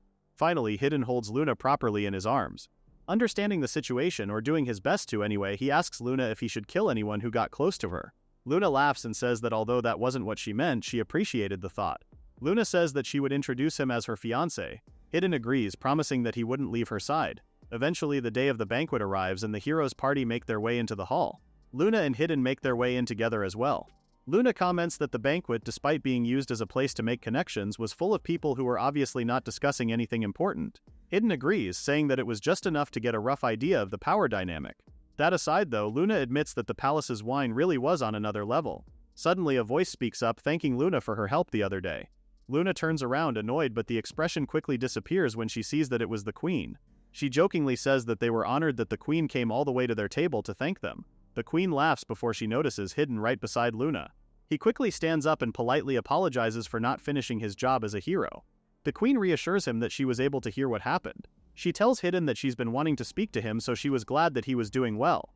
Hidden bows respectfully. Seeing him act so politely, Luna bursts into small fits of laughter, earning her a side-eye from Hidden. The queen watches their interaction and comments that Luna and Hidden seem to have a close relationship. Luna smiles cheekily and says that she and Hidden have known each other since he came to the capital, which explains why he came to her for help. The queen smiles knowingly. She tells Luna that she was hoping to welcome her into the royal court and entrust her with a position. However, Luna cuts her off, saying she was happily engaged with Hidden. The queen congratulates her and turns to leave. However, behind her, a young man bows politely to Luna and Hidden. Luna thinks that the queen had really played her cards to have tried to have an arranged marriage set for Luna and the third son of the Marquis. Waving goodbye to the Marquis' son, Luna comments that the young master was most likely thinking he was saved from the marriage now that Luna was already engaged. Hidden watches her for a short while and then the warm smile on the Marquis' son's face. He comments that it was probably the other way around, making Luna confused. Their conversation is interrupted when someone approaches. The imposing figure of the Demon King towers over Hidden as he greets him. The Demon King apologizes to Hidden for being the only one to come see him, as not all of the demons have a positive opinion of Hidden. Hidden says that it was only expected, especially if he really did kill all the demon assassins. And Luna laughs, saying that Hidden wasn't one for pulling his punches. They take a seat at Luna and Hidden's table. The Demon King thanks Hidden for being understanding. He says that among all the assassins he had sent over, there was one who was truly adept among all of them. She happened to be his niece and the demon he wanted them to talk about. Hidden remembers his fight with the Flower Girl assassin in the middle of town, which inevitably led everything to hell for him, that's for sure. The Demon King expresses that it was the first time the girl had ever had an opponent of equal skill. Apparently she wanted to meet with Hidden again given the chance. The Demon King adds that should Luna want to come along as well, she was welcome to, as he believed Luna and the assassin girl would get along well. Luna raises a glass to him, understanding the other reason he had visited them. The Demon King laughs boisterously, saying that he couldn't exactly hide anything from them. He finally admits that he wanted to ask if Hidden would be interested in working for the Demon Kingdom. Although he knew that some weren't fond of Hidden, he thought he should still extend out a greeting soon. Luna merrily slaps Hidden's back over and over, teasing him for being popular enough to get another scouting offer. Hidden admits that it was a tempting offer, but he couldn't offer a proper answer at the moment. He suggests that there may be a better way he could be of use to the Demon King. The Demon King agrees and says that they should talk again once their situations have stabilized. With a pleased smile, he gets up and leaves Hidden and Luna be. Luna teases Hidden again for being so popular, and Hidden tries to take her glass of wine, convinced she was drunk. Their joyous moment is interrupted when a group approaches their table again and they both stop and look up. Leading the hero's party, Ashram asks Hidden how he's been doing. Luna doesn't bother hiding her annoyance to see the hero's party, despite Hidden greeting them pleasantly enough. From behind Ashram, Tiana blinks at the sight of Luna. She hesitantly asks Hidden who she was. Hidden explains that during his time accepting a few private requests back in his adventuring days, Luna was his employer back then. While she was his employer again now, Luna cuts in and introduces herself as his lover and fiancé. Tiana's face falls. She was confused on what was going on. Not only did Hidden have a lover, but now they were even engaged. Even though it's only been 6 months since they parted ways and Tiana had gone through something very traumatizing, she couldn't make sense of it. She wonders if Hidden had been cheating on her since back when they still spent time together, which is a funny sentence considering I'm pretty sure they were never an item. Tiana couldn't help but feel stupid that she was the only one worried about him and she was the only one agonizing over the whole thing, which is funny again considering she abandoned him. Gesturing to their table, Hidden asks everyone to take a seat. Settled in, Ashram is the first to speak up. He asks if they really were the ones in the wrong. Hidden doesn't hold back and reaffirms it, pointing out that no one was ever motivated by purely goodwill. He asks if Ashram and the others finally understood what he meant when he said it was a necessary evil. Luna says that it was a good thing that the journey was called off. If they had kept going, she was pretty sure everyone would have been wiped out quickly. After all, their party recruited swindlers and thieves without a second thought. Hidden says that they could all use it as a learning experience and asks what they were all planning on doing now. Hidden says that although they reached a peace accord with the Demon Kingdom, monsters were still a threat to the kingdom, so he doubted the power to fight monsters would go to waste. Ashram answers first, saying that he was planning on becoming a soldier to serve the country. Hidden says that he would probably be granted knighthood, but Ashram says that being a knight didn't exactly suit him. Instead, Linnea seemed to have decided on staying as a knight. She says that because Linnea defied the will of the kingdom and pursued his own interests, she would clear her family name by remaining loyal to the kingdom. Mira says that she would stay with the church, making both Luna and Hidden exclaim in surprise at the same time. They stare at her incredulously and Mira is confused. Hidden is the first to look away, wishing her good luck. Luna whispers to him, pointing out that Mira wasn't the least bit ashamed. Hidden suggests that maybe Mira didn't consider chastity and faith to be on the same level, and that maybe for her prostitution was an act of charity filled with loving kindness. That takes quite the mental gymnastics to get to that conclusion. Either way, Hidden was starting to understand why Mira was chosen as the saintess. Catching Tiana's eyes, Hidden asks her what she was planning next and if she would continue to be an adventurer if she was staying in the capital. Tiana admits that she was planning on heading back to their shared home village. Hidden asks if Ashram was fine with her choice and he plainly says that Tiana had her own circumstances, so he couldn't exactly stop her. Hidden knew that after what happened to Tiana, even though she was working with Ashram, it only made sense that she couldn't stand being around men. Calmly taking a sip of his wine, Hidden comments that things would be lonely, but he asks that she give his regards to her parents for him. Hesitantly, Tiana asks if Hidden would like to go back to their village with her. Instantaneously, Luna's mouth twitches. She explodes in anger almost immediately, asking what Tiana was suddenly asking. Tiana tries to say that it had nothing to do with her, but Luna yells that Hidden was already her fiancé. The table is quiet for a moment. Luna loses her cool and says that just because Tiana was kidnapped and dumped by the hero, she didn't have the right to want to go back with Hidden. She asks if Tiana had any shame in her. Hidden tries to calm her down and she goes quiet for a moment. Tiana asks if Hidden already knew about what happened to her in the slums and everything else. Hidden explains that all sorts of information ended up coming to Luna. Ashram tries to explain that it was all one misunderstanding. He defends Tiana and says that she wanted to do some self-reflection back at home and it wasn't about being dumped or doing any dumping. Ashram tries to reaffirm that they were never in that kind of relationship. Tiana agrees with him and says that Ashram had supported her through Hidden leaving the party and nothing happened between them at all. Hidden frowns but remains quiet. Luna leans in with a cruel smirk and says that Tiana had guts to say that when all sorts of information were able to reach Luna. To prove a point, she pointed a finger at her lips and Tiana froze. As a last resort, Tiana asks about Hidden and Luna and how they got engaged in such a short amount of time. She accuses that they were probably in a relationship long before Tiana and Hidden fell off, but she's cut off when a glass of wine is thrown right at her face. Finally having had enough, Luna gets up from her chair and asks Tiana what she knew about the truth. She yells that if it weren't for Tiana, Hidden would have been hers a long time ago. In a shaky voice filled with anger, she says that no matter how many times she hit on Hidden or asked him to go out with her, he had always turned her down because he had Tiana already. Tiana is speechless the more Luna raises her voice. Hidden tries to hold her back, but Luna threatens Tiana, telling her that the more she disrespected Hidden, the more she felt like killing her. Tiana is in complete shock. Hidden pulls Luna into his arms and apologizes to her. Luna breaks down into tears asking why he was apologizing for a girl like Tiana. Hidden reaffirms to Luna that it had nothing to do with Tiana but because she was important to him. Tiana watches them with a broken look on her face.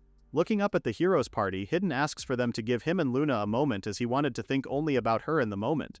Ashram and the rest, who had been watching them since the fight, slowly start to get out of their seats. Before leaving them be, Tiana asks Hidden one final time if they could have had a chance together if she didn't go through something so traumatic, but Hidden cuts her off immediately. He says that the moment she abandoned him, his feelings for her also died and nothing after that would have mattered. He says that everything he had left was to be dedicated to Luna. When he had nothing left, when he was broken, and when he came back running on fumes and false bravado, she was the one who saved him. Looking down at a sobbing Luna, Hidden says that she was his everything. Luna hiccups and stutters, trying to say something to Hidden, and he patiently waits for her. The heroes' party eventually turns to leave them be, Tiana casting them one final glance.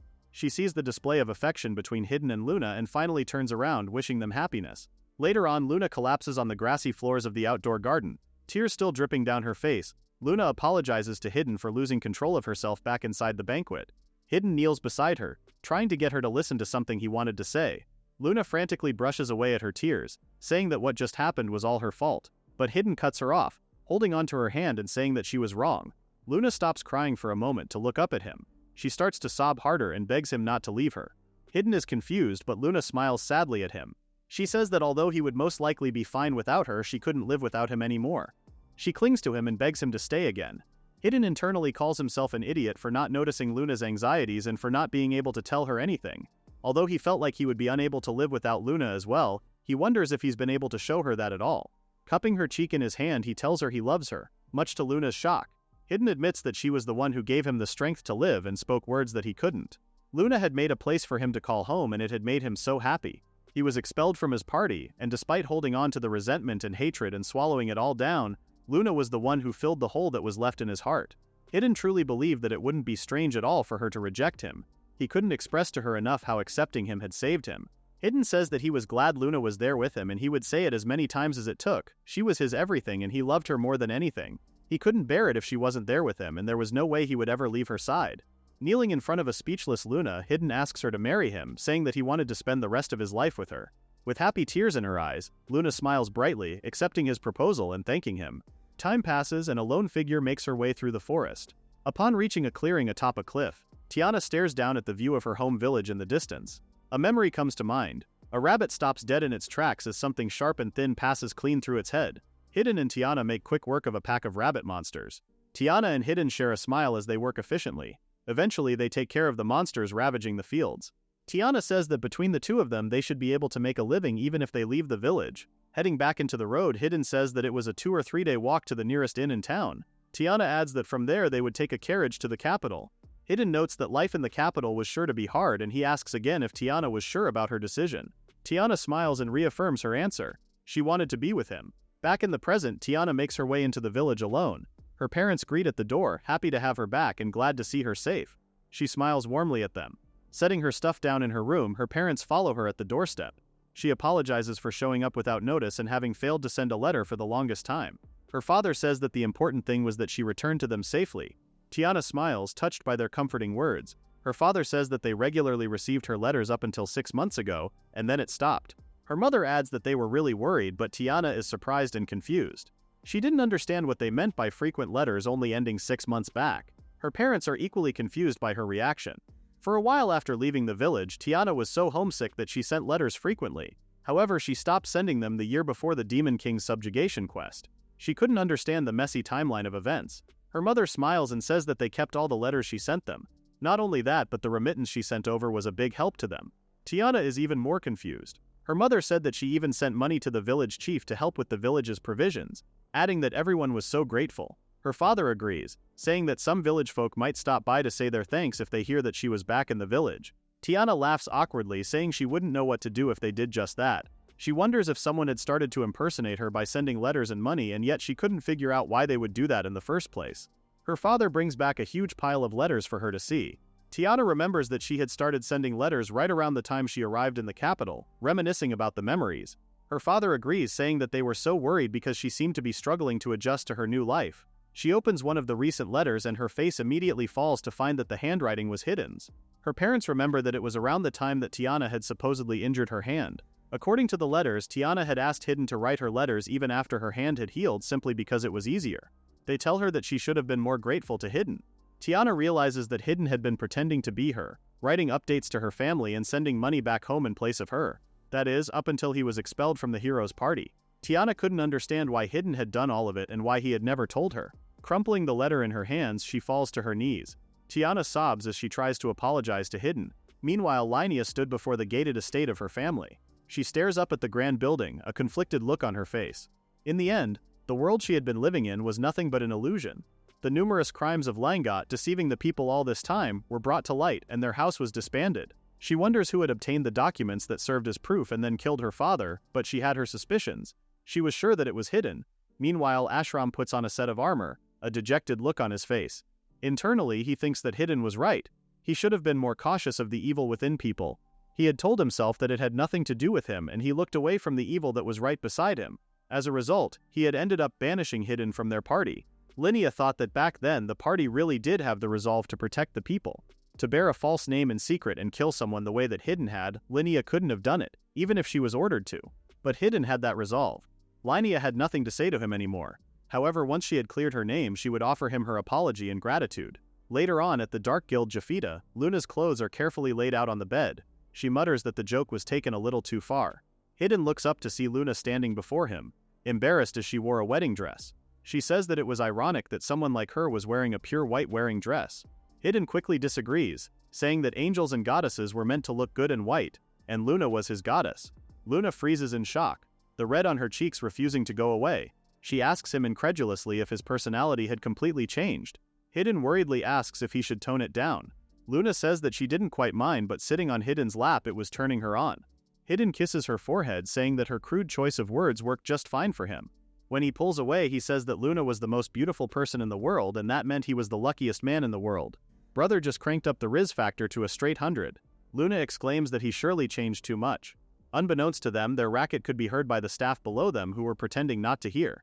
There's a pause between them before Hidden brings up that he wanted to ask her a question. Luna teases Hidden, asking if he wanted to know the secret to her beauty. Hidden blankly says that although he would love to hear it, he was sure that she didn't have to do anything to be beautiful. Brother is being way too smooth. Luna quickly changes the subject, asking what he really wanted to ask. Hidden admits that he didn't know what part of himself she fell for. If there was a reason, he wanted to know. Luna smiles softly at his question. She began to laugh as she thought of a good explanation. She says that although she was going to leave out some key details, the biggest reason was that he looked so miserable. That's definitely one way to look for your soulmate. Hidden looks at her incredulously. Luna immediately falters at his reaction, scrambling for a good explanation. Hidden reassures her that he would wait for her answer. Luna explains that Hidden looked like he had completely written off his happiness. She adds that Hidden looked like he was fine with everything as long as everyone else was happy. Luna says that she was able to relate to that the very first time they met, as she was a bit of a goody two-shoes herself back then as well. Cupping Hidden's cheek, she continues that the feelings she felt slowly turned into certainty the more they spent time together. Hidden says that even now Luna was a good person, and she exclaims that that wasn't what she wanted to hear from him. She puffs out her cheeks at him for a moment before continuing that since then she decided that she would make Hidden the happiest person in the world. With that, she leans in and kisses him deeply. Eventually, time passes in a flash and it's 2 years later. At the royal capital, a loud voice rings out through the plaza. It says that the knowledge brought from the Demon Kingdom had truly brought immense profit to their nation, but ever since the peace treaty was signed, tools made with monster materials have become widespread. Surrounding townspeople listen with complete focus. A preacher concludes that the peace accord and the culture exchange was nothing but an invasion by the Demon Kingdom. The townspeople start to grow uneasy, wondering if it was true. If the demons really were connected to the monsters and they cut off the supply, they would be in big trouble. Suddenly, a soldier yells from the edge of the crowd, telling everyone to calm down as the man's words were nothing but baseless accusations. The soldier in question was Ashram. A few moments before, a group of soldiers marched down the streets of the royal capital. The one leading them says that it was their turn to speak up. A group of preachers were giving a speech in the square, claiming the current peace treaty was an invasion by the demons. The other soldiers chat amongst themselves as they walk. One of them comments that if it was the usual crowd, they never seemed to learn their lesson. Another says that if they tied them down, the preachers would quickly go quiet. A soldier at the front warns the other two of their words. At the far back of the group of soldiers, Ashram listens as one of the soldiers says that it was only the truth that they needed to beat the preachers badly to teach the bad guys a lesson. Ashram's face was pained as he listened to the conversation. 2 years had passed since the signing of the peace treaty with the Demon Kingdom. It had been 2 years since they failed to defeat the Demon King. Since then, Ashram had protected the country as a military police officer in the capital. They eventually reached the square with the group of preachers. As the other soldiers quickly subdued the group, Ashram worked hard to reassure the crowd that the kingdom was working hard to improve the lives of all the citizens. He continues to say that their relationship with the Demon Kingdom was an element of that and nothing else.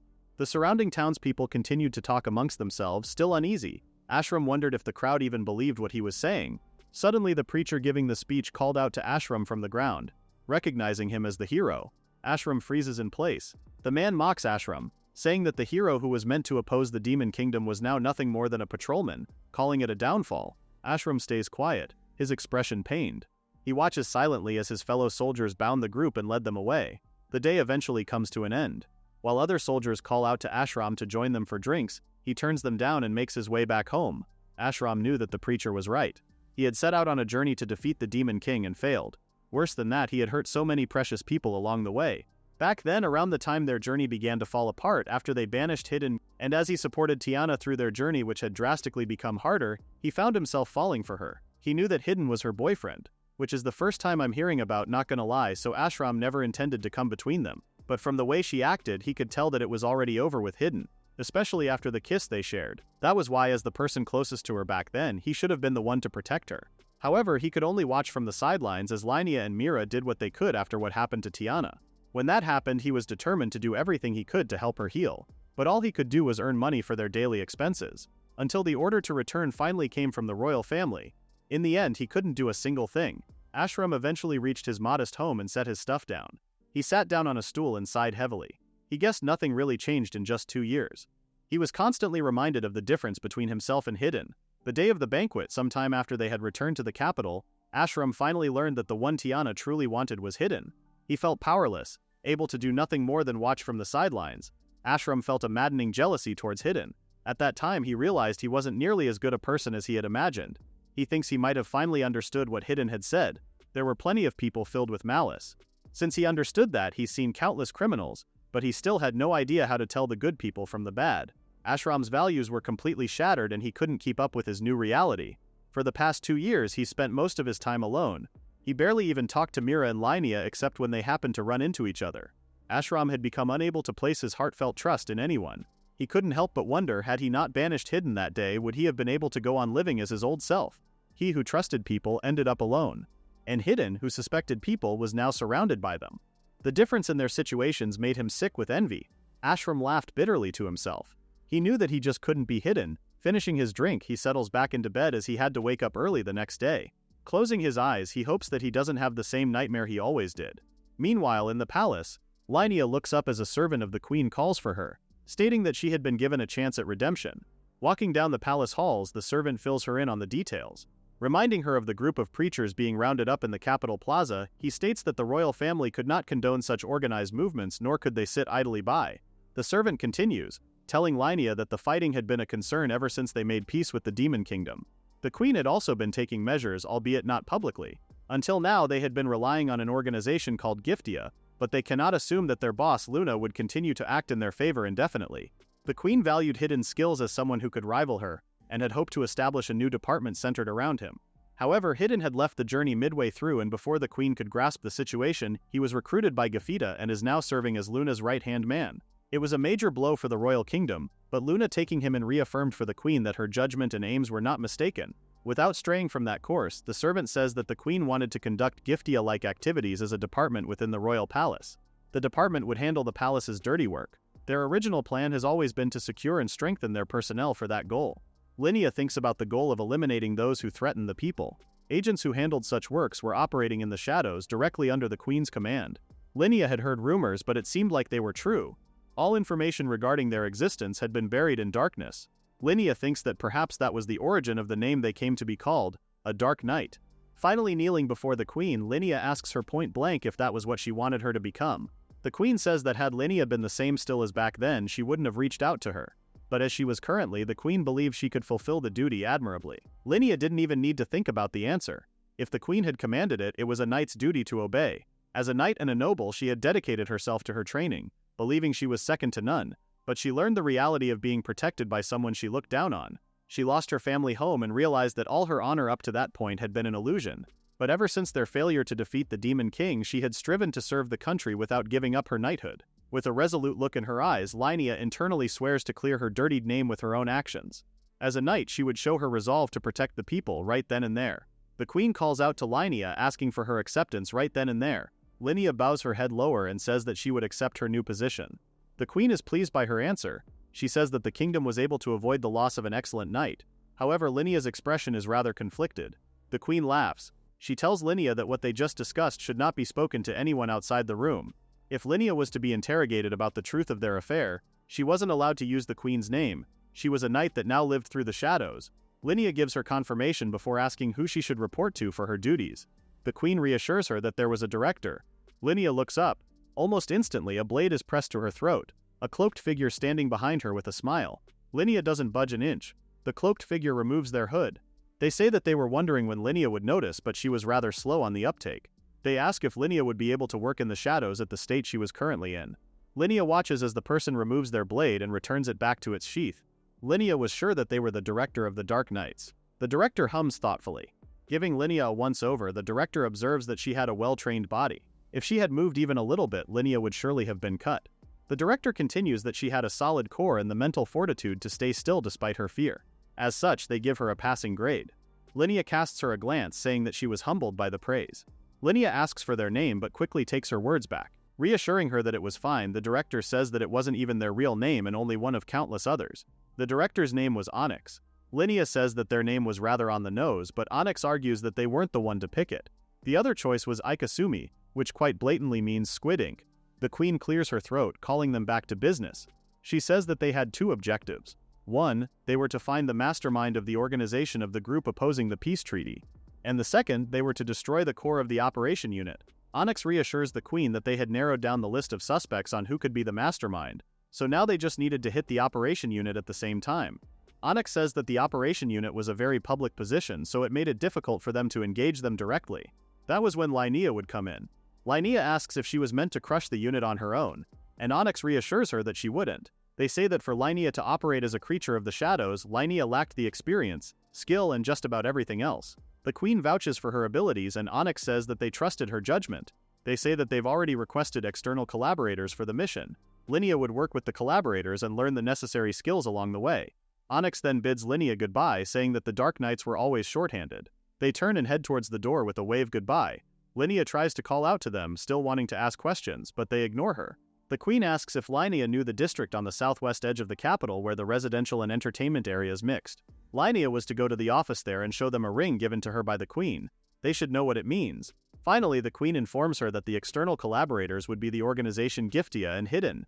Linnea freezes in place. Time passes and the Queen meets with the Demon Lord again. She notes that it had been 2 years since their peace treaty was established. The number of people traveling between the human and demon nations had grown tens of times from what it was before. She was sure that it was likely the result of the trust built by the Accords as well as the various knowledge brought from Argandia, which had eased their aversion to them. Humming thoughtfully, the Demon Lord notes that as expected, the number of people using the open diplomacy as a cover for their misdeeds had also increased. The Demon Lord expects the Dark Guild Giftia to become a powerful peacekeeping organization that will connect and maintain the peace between their nations. Giftia had finally established a branch at the Demon Kingdom. Hidden and Luna were currently at the Demon Kingdom branch. Luna's voice echoed as she exclaimed in disbelief that they already had another job in the Queen's Kingdom when they had just finished the last one. Before she could explode even more, Hidden tells her to calm down. He understood where Luna was coming from, but he told their demon helper, Raija, to let them know of the details. Before getting into the details of their next mission, Raija praises Hidden for their excellent work on the last job. She smiles as she says that the way they dismantled the Thieves Guild was magnificent. Raija then bows respectfully and informs them that she already had a magical carriage prepped for them. She calmly urges them to take a break during the journey, but Luna yells angrily at how Raija was acting like they already accepted the mission. Raija says that despite Luna's words, the guild had already received a document signed by both the Demon Lord and the Queen. She hands them the files and Hidden looks them over. Luna angrily curses, saying she wanted to refuse the mission, but Hidden points out that they've just established their position there at the Demon Kingdom. To show that they could easily handle requests from the Demon Lord, they really couldn't turn down the job. Raija calmly tells them that the details of the mission were summarized in the files she gave them. However, the moment she suggests that they read the files on their way back to the Queen's Kingdom, Luna explodes in her face, pointing out that she had told them to take a break in the carriage just a moment ago. Hidden and Luna flip through the files detailing the mission quickly. With a muffled curse, Luna complains how easy Raija had made the details to understand. Raija graciously accepts her praise, despite how aggressive it was delivered. Continuing to read through the document, Hidden notes that Raija had even looked into the finer details of the mission, such as the operations unit for the group opposing the peace treaty. He thanks her for her work and Raija's eyes widen. She smiles brightly, saying that if it was to lessen Hidden's burden, then it was the least she could do. At her words and expression, Luna immediately explodes in anger, if she isn't already angry enough anyway. Hugging Hidden's side, she says that Hidden was hers and she warns Raija from looking at him in such a loving manner. Raija quickly tries to reassure Luna that she simply admired Hidden from a purely professional standpoint. Luna disagrees, saying that it was clear what she was doing. Meanwhile, Hidden continues to pore over the mission files. According to the files, their new target was an adventurer from the guild. After the peace treaty with the Demon Kingdom, the daily lives of the citizens had changed dramatically. Technological innovations flowing in from the Demon Kingdom improved people's lives. However, nobles and merchants who suffered losses as a result pooled their funds to create a reactionary group. At the lowest level of the Cabal was an operations unit made up of thugs and delinquents, and it seemed like their ace member had been interfering with the activities of Giftia as well. Their job was to crush that ace unit. While being registered with the guild and belonging to an adventurer's inn, the target was part of the shady Cabal at the same time, and seemed to be working diligently for them behind the scenes. They preached the dangers of the demon race to sway public opinion, and at times they didn't hesitate to use violence to oppress and harm demons. There was no doubt that they were an enemy to peace and all that. Reading through more of the details, Hidden notes that they weren't given a lot of time as the deadline was a month, including travel time back. Raija tries to reassure them that she made meticulous arrangements to ensure that it wouldn't be a burden to them, but Luna cuts in, saying that that wasn't the biggest problem, adding that Raija should give them a vacation. Hidden asks Luna if there was anything else she didn't like about the mission's terms besides the tight schedule. Luna points out the person in the dispatched personnel slot. She says that the person was listed as their support. However, it was a condition that they must take the person into the field with them. Not only that, but they were strictly ordered to have the person follow their instructions. Luna complains that they were most likely trying to get the person some training experience. In the end, they would be carrying dead weight around with them. Hidden agrees that their higher-ups just wanted to have their support gain some kind of experience. He figured they couldn't keep up with personnel development within the palace. Leaning closer to Hidden, Luna points out the familiarity of the support they were given. Hidden reassures Luna not to worry about him since it was just a name he hasn't heard in a while. Luna makes him promise that if he didn't like these circumstances, Hidden would tell her straight away. Patting her head, Hidden promises not to lie to her, nor to fake his bravado. Seeing Raija staring at them, Luna sticks her tongue out at her, making the demon sigh in exasperation. Eventually, Hidden and Luna head back to the Queen's kingdom. On the carriage home, Luna comments that she found Raija impossible, and suggests that they fire her soon. Hidden points out that even if she said that, there was no demon on site with more connections than Raija. Luna knew that, but she hated the way Raija looked at Hidden, adding that she had no morals. Funny thing to say about a demon, but I guess they work differently in this world. Hidden disagrees that Raija meant things in the way Luna was implying. He thinks that his relationship with Raija was one where they've put their lives on the line. Raija was the demon assassin who pretended to be a flower seller in town while Hidden still traveled with the hero's party. Hidden suggests that Raija was just a demon interested in a human who could fight a demon head-on and survive. Luna puffs out her cheeks indignantly at his words. She angrily turns away from him and doubles down that Raija was completely serious. She argued that if Raija had the chance, she would steal Hidden from Luna, and given the slightest opening, she would have his children. Well, that escalated quickly. As she says that it could obviously be seen in her eyes, Hidden remains quiet for a moment. He quickly pulls Luna into his lap, much to her surprise. He kisses her, apologizing for making her anxious. Luna tries to speak, but she's quickly muffled. Hidden tells Luna that she was the only one for him and the only one he'd consider having a family with. Luna breaks off their kiss and says that once their branch office was officially established, they would start running things from headquarters. Until then, she promises to shower him with affection. Hidden expresses that he was looking forward to it, and their carriage continues on. Eventually, they arrive back in the main headquarters of Giftia. The receptionist welcomes them back as they enter. Hidden asks one of their staff if anything unusual happened besides what they heard from the monthly report. The man greets him and reassures him that everything was perfectly peaceful. As Hidden and Luna head to the second floor, Hidden thinks that if the faction related to the mission really existed, something should be happening. But there was no sign that Giftia had been troubled. Hidden comes to the conclusion that either they had an insider or they were being pressured. He decides to look into the matter later. The moment they enter their room, Luna collapses onto the bed, exhausted. Hidden decides to make some time for Luna to properly get some rest. Hidden says that he would handle the investigation and Luna could get some rest. However, she groans and says that she would go with him. Hidden reasons that they got back home late and without taking any breaks, so he understood if she slept until morning. Luna frowns before she flips around in bed to face him and says that if she went to bed, he had to be beside her. Hidden smiles and says that if that was the case, he would get some rest too. Luna throws her arms around him and suggests they get a shower first, but their conversation is quickly disrupted by a knock on the door. The receptionist hesitantly peeks into the room, apologizing for disturbing them. Immediately, Luna explodes, saying that if she was really sorry, she could come back tomorrow. Hidden, much more calmly, suggests that the reception return the next day if it wasn't anything too important. The receptionist tells them that a woman was looking for the boss if they've already returned, but Luna gets angrier and orders her to tell the woman they weren't back yet. The receptionist reasons that the woman had a certain ring with her. Immediately, Luna is struck silent, but she still looks very pissed. Wondering if the woman really was an envoy from the Queen, Luna is annoyed that she didn't have the common sense not to visit at such a late hour. Luna tells the receptionist to make the woman wait for an hour because they would be taking a shower first. The receptionist quickly follows her orders and makes her exit.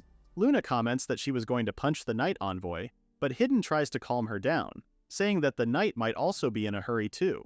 Luna adds that she would be grateful if the Knight brought some info they didn't have beforehand, but Hidden says that that was probably asking too much as he hadn't taught the Knight even a couple of things of how they operated. Luna says that it wouldn't have mattered what he taught a total amateur like her, comparing it to giving a pig some pearls.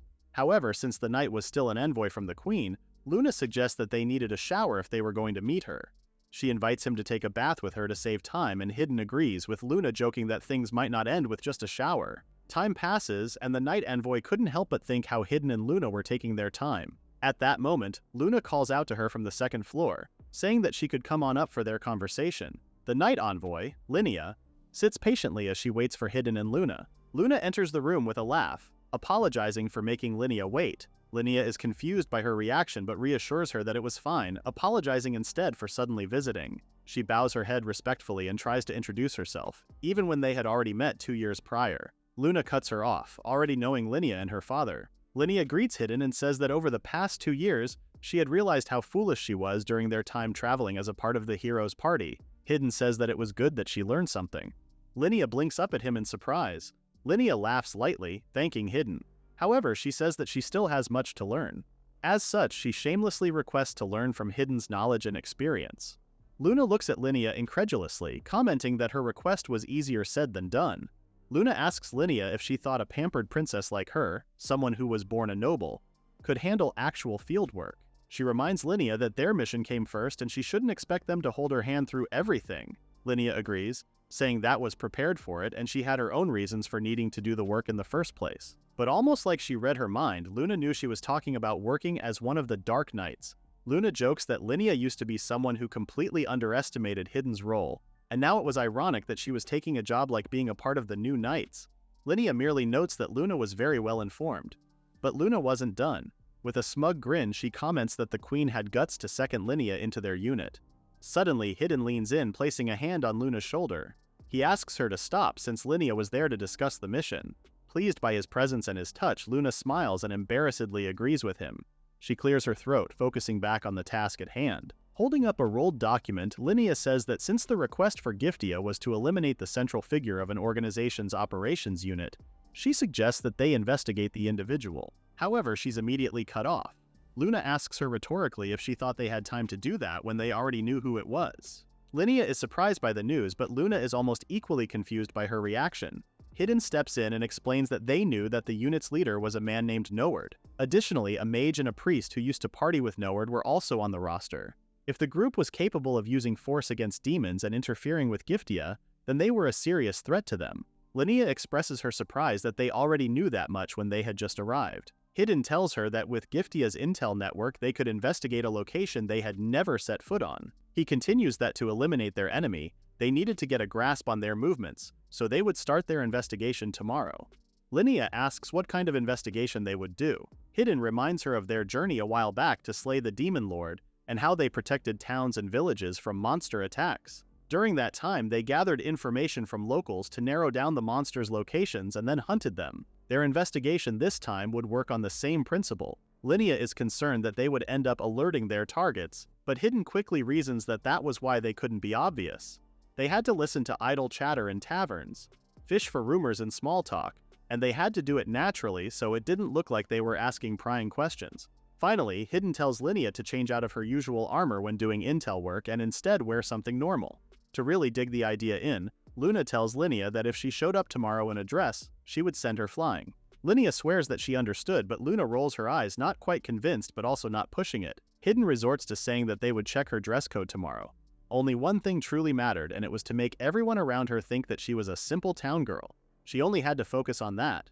Linnea swears to do as told. Eventually, their meeting ends and Linnea takes her leave. As Hidden watches her go, he decides that it would be for the best that she didn't do any talking tomorrow.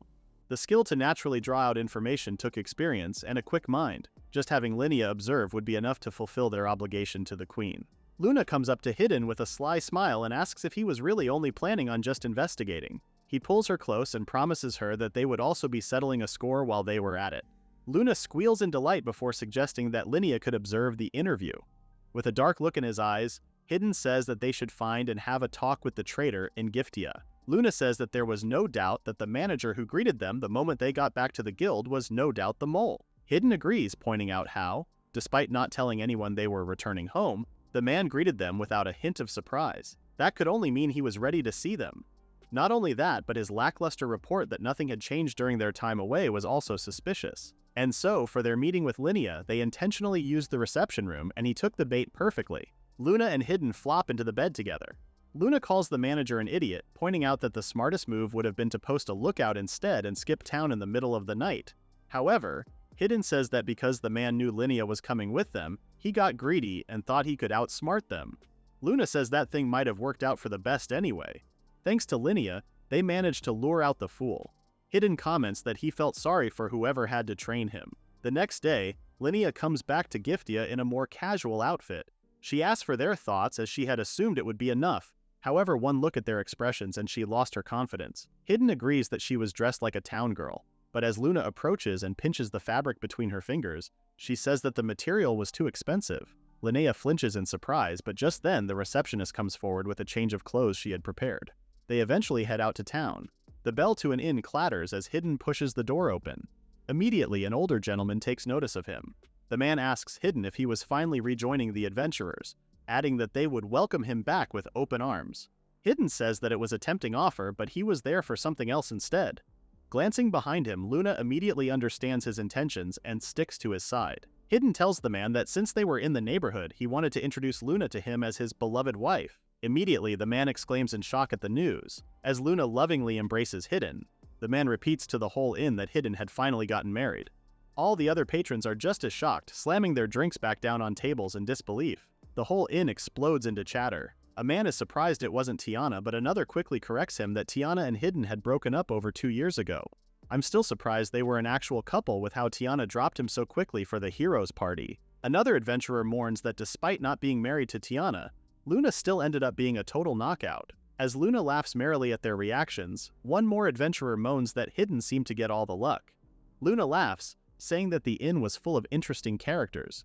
Hidden agrees that they were also skilled, others more so than the rest. His eyes roam the inn, looking for someone, before he addresses the man again, asking if Noward and his group weren't around.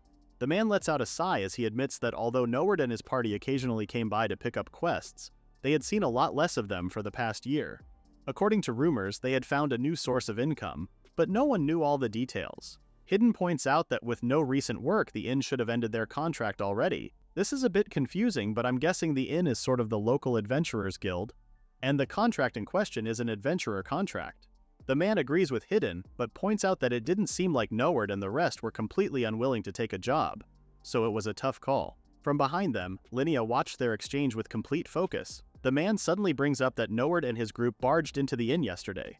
It was late at night, long after the counter had closed. At his words, Hidden, Luna, and Linnea are immediately focused. The man tells them that even though they had told Noward and his party they were closed, they kept insisting they be given a long-distance job heading far from the capital, saying they didn't care about the reward and they wouldn't listen to reason. They just seemed like they were in a huge hurry. However, the man didn't have any jobs to offer them at the time. He told them he'd contact them if something came up, but they quickly left, saying that it would be too late by then. Hidden asks if they came by that morning, but the man assures him that they never came back, finding it quite the problem. Hidden knew they were trying to use a quest as a cover to skip town, but if they got exposed at the acceptance stage, it didn't make much of a difference. It simply showed how desperate they were. Hidden says that running an adventurer's inn was a lot of work, and although he couldn't do it himself, he would inquire with a few acquaintances instead. The man lights up at his words, saying that he was out of options, but Hidden's offer would be a huge help. Hidden tells him not to get his hopes up too high. As they bid each other farewell, Luna merrily greets the other adventurers around the inn as well. The moment they're out of the inn and in the streets once more, Linnea asks Hidden and Luna of their next move since they hit a dead end. Luna turns to Linnea incredulously again and roughly suggests she start trying to use her head. She tells Linnea that they actually got plenty out of their conversation and now they were going to dig deeper. Linnea looks unsure, offering that they should try asking around other adventurers' inns. Her idea wasn't necessarily bad, but it would be rather difficult. The man at the last inn they went to knew Hidden, so they could just ask about things casually. However, other places wouldn't just spill their internal affairs to them. Additionally, since Noward and his party couldn't take quests from other guilds anyway, they wouldn't be able to learn anything. Linnea wonders if they were possibly still in the capital, but Hidden assures her that they were long gone by then. If they were still in the capital, they would have checked for quests at the guild first thing that morning. What they needed now was information on where Noward and his group had gone. Luna pleasantly smiles, asking where they would get that information. Hidden plays along, saying that asking the source directly was always the fastest option, but his words make Linnea confused. Hidden brushes off her question and tells Luna that part of the reason he didn't put a tail on him the night before was that he already had something in mind. He tells them that they would get the story out while the man's memory was still fresh. Luna laughs, calling Hidden rather cruel. Having enough of being left out of the conversation, Linnea calls out to them and says she didn't understand what they were talking about. Luna smiles and informs her that they already knew someone who knew where Noward and his party went. Although there were other ways to investigate, for now, he was their priority. Linnea asks why that man in particular. adding that Luna and Hidden didn't need to be so affectionate while talking. Hidden says that it was because the man was the only one to act so suspiciously. Although there was a chance it was a trap, his quick response pretty much confirmed that he was guilty. As such, they were going to make an example of him and beat the information out of him, much to Linea's shock. She's concerned that their actions would be exposed, but Hidden cuts her off and says that it was their job to not let it be exposed. He and Luna keep on moving ahead. Linnea purses her lips for a moment before reassuring them that she understood the situation. However, she asks what they meant by making an example of the man. Hidden glances at her, saying she already knew. He tells her that when an organization got big enough, one would find scum mixing in and traitors popping up. Dealing with people like that was also part of their job. Fully turning to face her, Hidden tells Linnea to learn how to spot the traitors and learn how to break them. Back at the Giftia Guild Hall, the receptionist works diligently at the front desk. However, at the door behind her leading further into the guild's basement, retching sounds could be heard echoing all over the walls. Kneeling before a bloodied body was Linnea. She heaved and took in deep breaths as she tried to calm herself. Luna merrily congratulates her for a job well done. Turning to Hidden, Luna winks and compliments him for making quick work of the man. Hidden only comments that his lips were too loose and he had caved too easily. He points out that it would have been a better lesson for Linnea if he held out a little longer. Gasping through her vomiting, Linnea says that it was already more than enough, but Hidden calmly reasons that she needed to get used to it. Linnea doesn't think she could, especially as she looks up to see the dead man's frozen and petrified face. As she continues to vomit, Luna casts her a disgusted look. Luna sighs in exasperation, saying that Linnea still had a long way to go. She couldn't believe that the queen was serious about using Linnea and added that she didn't want to be the one to clean up her messes. Hidden tells her that they just had to train Linnea so that didn't happen. Whatever came after that wouldn't be their problem anymore. Luna says that Hidden was being a little too nice to someone like her, but Hidden reassures her that that wasn't his intention. He turns to Linnea with an unreadable expression. Hidden says that since he was the one who dragged Linnea into their work, he intended to teach her the skills she needed to survive. Internally, he couldn't help but think how similar she was to when he lost his parents. He hoped that his actions now could serve as a way to repay his master, who had taught him to survive back then as well. Turning back to Luna, Hidden points out that if they don't make Linnea at least somewhat useful to the Dark Knights, they wouldn't be able to function well. If that happened, Giftia would definitely prosper. However, Hidden would end up staying busy and wouldn't be able to make time for him and Luna. Leaning close to her, Hidden suggests that she think of it as a necessary expense instead. Luna expresses that she wanted to be with just Hidden too. Linnea looks up to see them and groans before turning away. She expresses disbelief that they could be intimate in a place like that. Hidden calmly says that it was just a normal day for them. Luna laughs and says that if she was with the man she loved, anywhere felt like a bedroom. However, not missing the chance to pick fun at Linnea, Luna says that someone like her who had never known a man wouldn't understand. Linnea's face flushes red and she quickly changes the topic, asking what their next move was. All they were able to gather was that their destination was a remote village. They exit the basement and Hidden tells her that the important part was the route they used to get there. If they knew how Noward and his group were traveling, they would be able to get to the village ahead of them. Linnea says that she's never heard of the village beforehand, so she didn't know any shortcuts. She adds that it wasn't exactly information that one would hear in the capital. Luna turns to Hidden and asks if he knew about the village. It was Ikoina Village, Hidden's hometown. They file into a carriage and head off for the village. However, at one point the road gets rougher and Linnea is thrown a bit off balance. Hidden says that it was a path that no one used. Linnea asks if Noward's group was taking the road that detoured around the mountain range. Hidden says yes, adding that they were instead taking a shortcut in their faster, magical carriage. Despite being roughly thrown around in the carriage, Linnea keeps talking, considering that since it's only been 2 days since they left the capital, if all falls into place, they should be able to get to the village first. However, she asks what their plan of action was once they got there. Hidden remembers that they still had the official objective of slaying monsters. Beside him, Luna yawns and says that although Noward wasn't as good as Hidden, he was still supposed to be decent. She suggests letting them slay the monsters before taking them out. Hidden agrees it was a possible option, however they needed to dispose of them in a way that seemed natural, including their own response. An ambush in the dark, without ever showing their faces, would be the most efficient option. Linnea suggests staying hidden in the village for days and waiting for an opening. Hidden says that he and Luna could definitely lay low in the forest for a little while. Seeing her chance again, Luna turns to Linnea and says that they wouldn't be able to do that since they were stuck with Linnea, who would most likely have a meltdown in an environment like that. Linnea coldly apologizes before telling Luna not to belittle her so much, since they were the same age. Luna only laughs at her face, saying that a clueless chick like Linnea was just a little princess to her and that was that. Having had enough, Linnea tells Hidden to tell off Luna too, but Luna sticks her tongue out at Linnea, pointing out that Hidden would always be on her side. Hidden agrees that whatever Luna said was correct, but he does tell her not to provoke Luna so much. Luna pouts before Luna expresses that she wanted to be with just Hidden too. Linnea looks up to see them and groans, but Hidden tells her not to worry about it, but to his surprise, he finds that Luna was already snuggled up and asleep beside him. He tells Linnea to get some rest as well, since things would start to get busy once they arrived at the village. Linnea asks if he would be able to get some rest as well.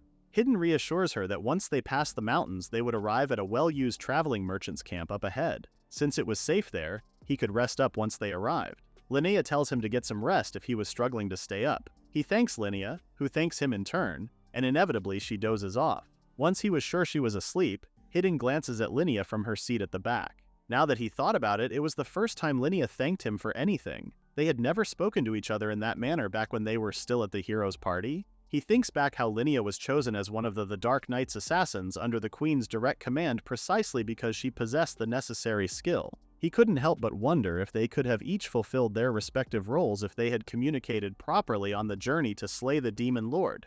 Crazy to be thinking about that now, 2 years too late. Then again, Bro told her she was about to be assassinated and she called him a liar. However, as they settled into the traveling merchant's camp, Hidden noticed that the landscape on the way to the village had completely changed. He supposed things changed over time. It was the same for Linnea, and it was the same for him. When morning came, their carriage was back on the road, now in a path more traveled. Luna smiles pleasantly as she looks out the window and into the village landscape. Hidden says that it was a village with nothing in it, but it was definitely more prosperous than when he left. Luna agrees, saying that it was true, especially when compared to the capital. Linnea calls her, calling her tactless for her words. Luna only smiles and says that if Hidden loved the village, then she did as well. As they step out of the carriage, Hidden tells her to love it to her heart's content because it was definitely his precious hometown. With all of them out of the carriage, Luna stretches her limbs and asks if he really planned on teaming up with Noward and his group. Hidden says that if they were willing, then yes. Then again, if they picked a fight with them instead of running, that just made their job easier.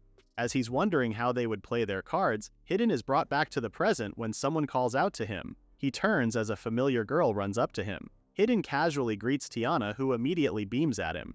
However, from behind Hidden, Luna says that Tiana was close enough. Tiana turns to Luna, remembering that she would definitely be with him. Luna tells Tiana point blank that Hidden was there for work, not homecoming.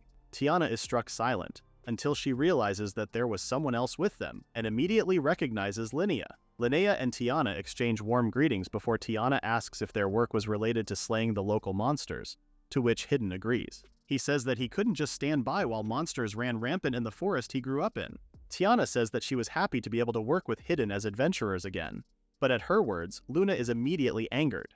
She tells Tiana that Hidden wasn't there as an adventurer, but as a member of their organization. To really drive it in, she adds that he was doing the job as her husband. Tiana argues back that they were doing the same thing as when they were both adventurers. Linnea tries to calm Tiana and Luna down, asking Hidden to say something, but Hidden's focus was preoccupied. Another carriage had just rolled into the village. Hidden calmly says that there seemed to be a mix-up in the quests, and another adventuring party had taken on the job, only now arriving. Disembarking the carriage, an adventurer expresses surprise to see Hidden there. It was Noward and his party.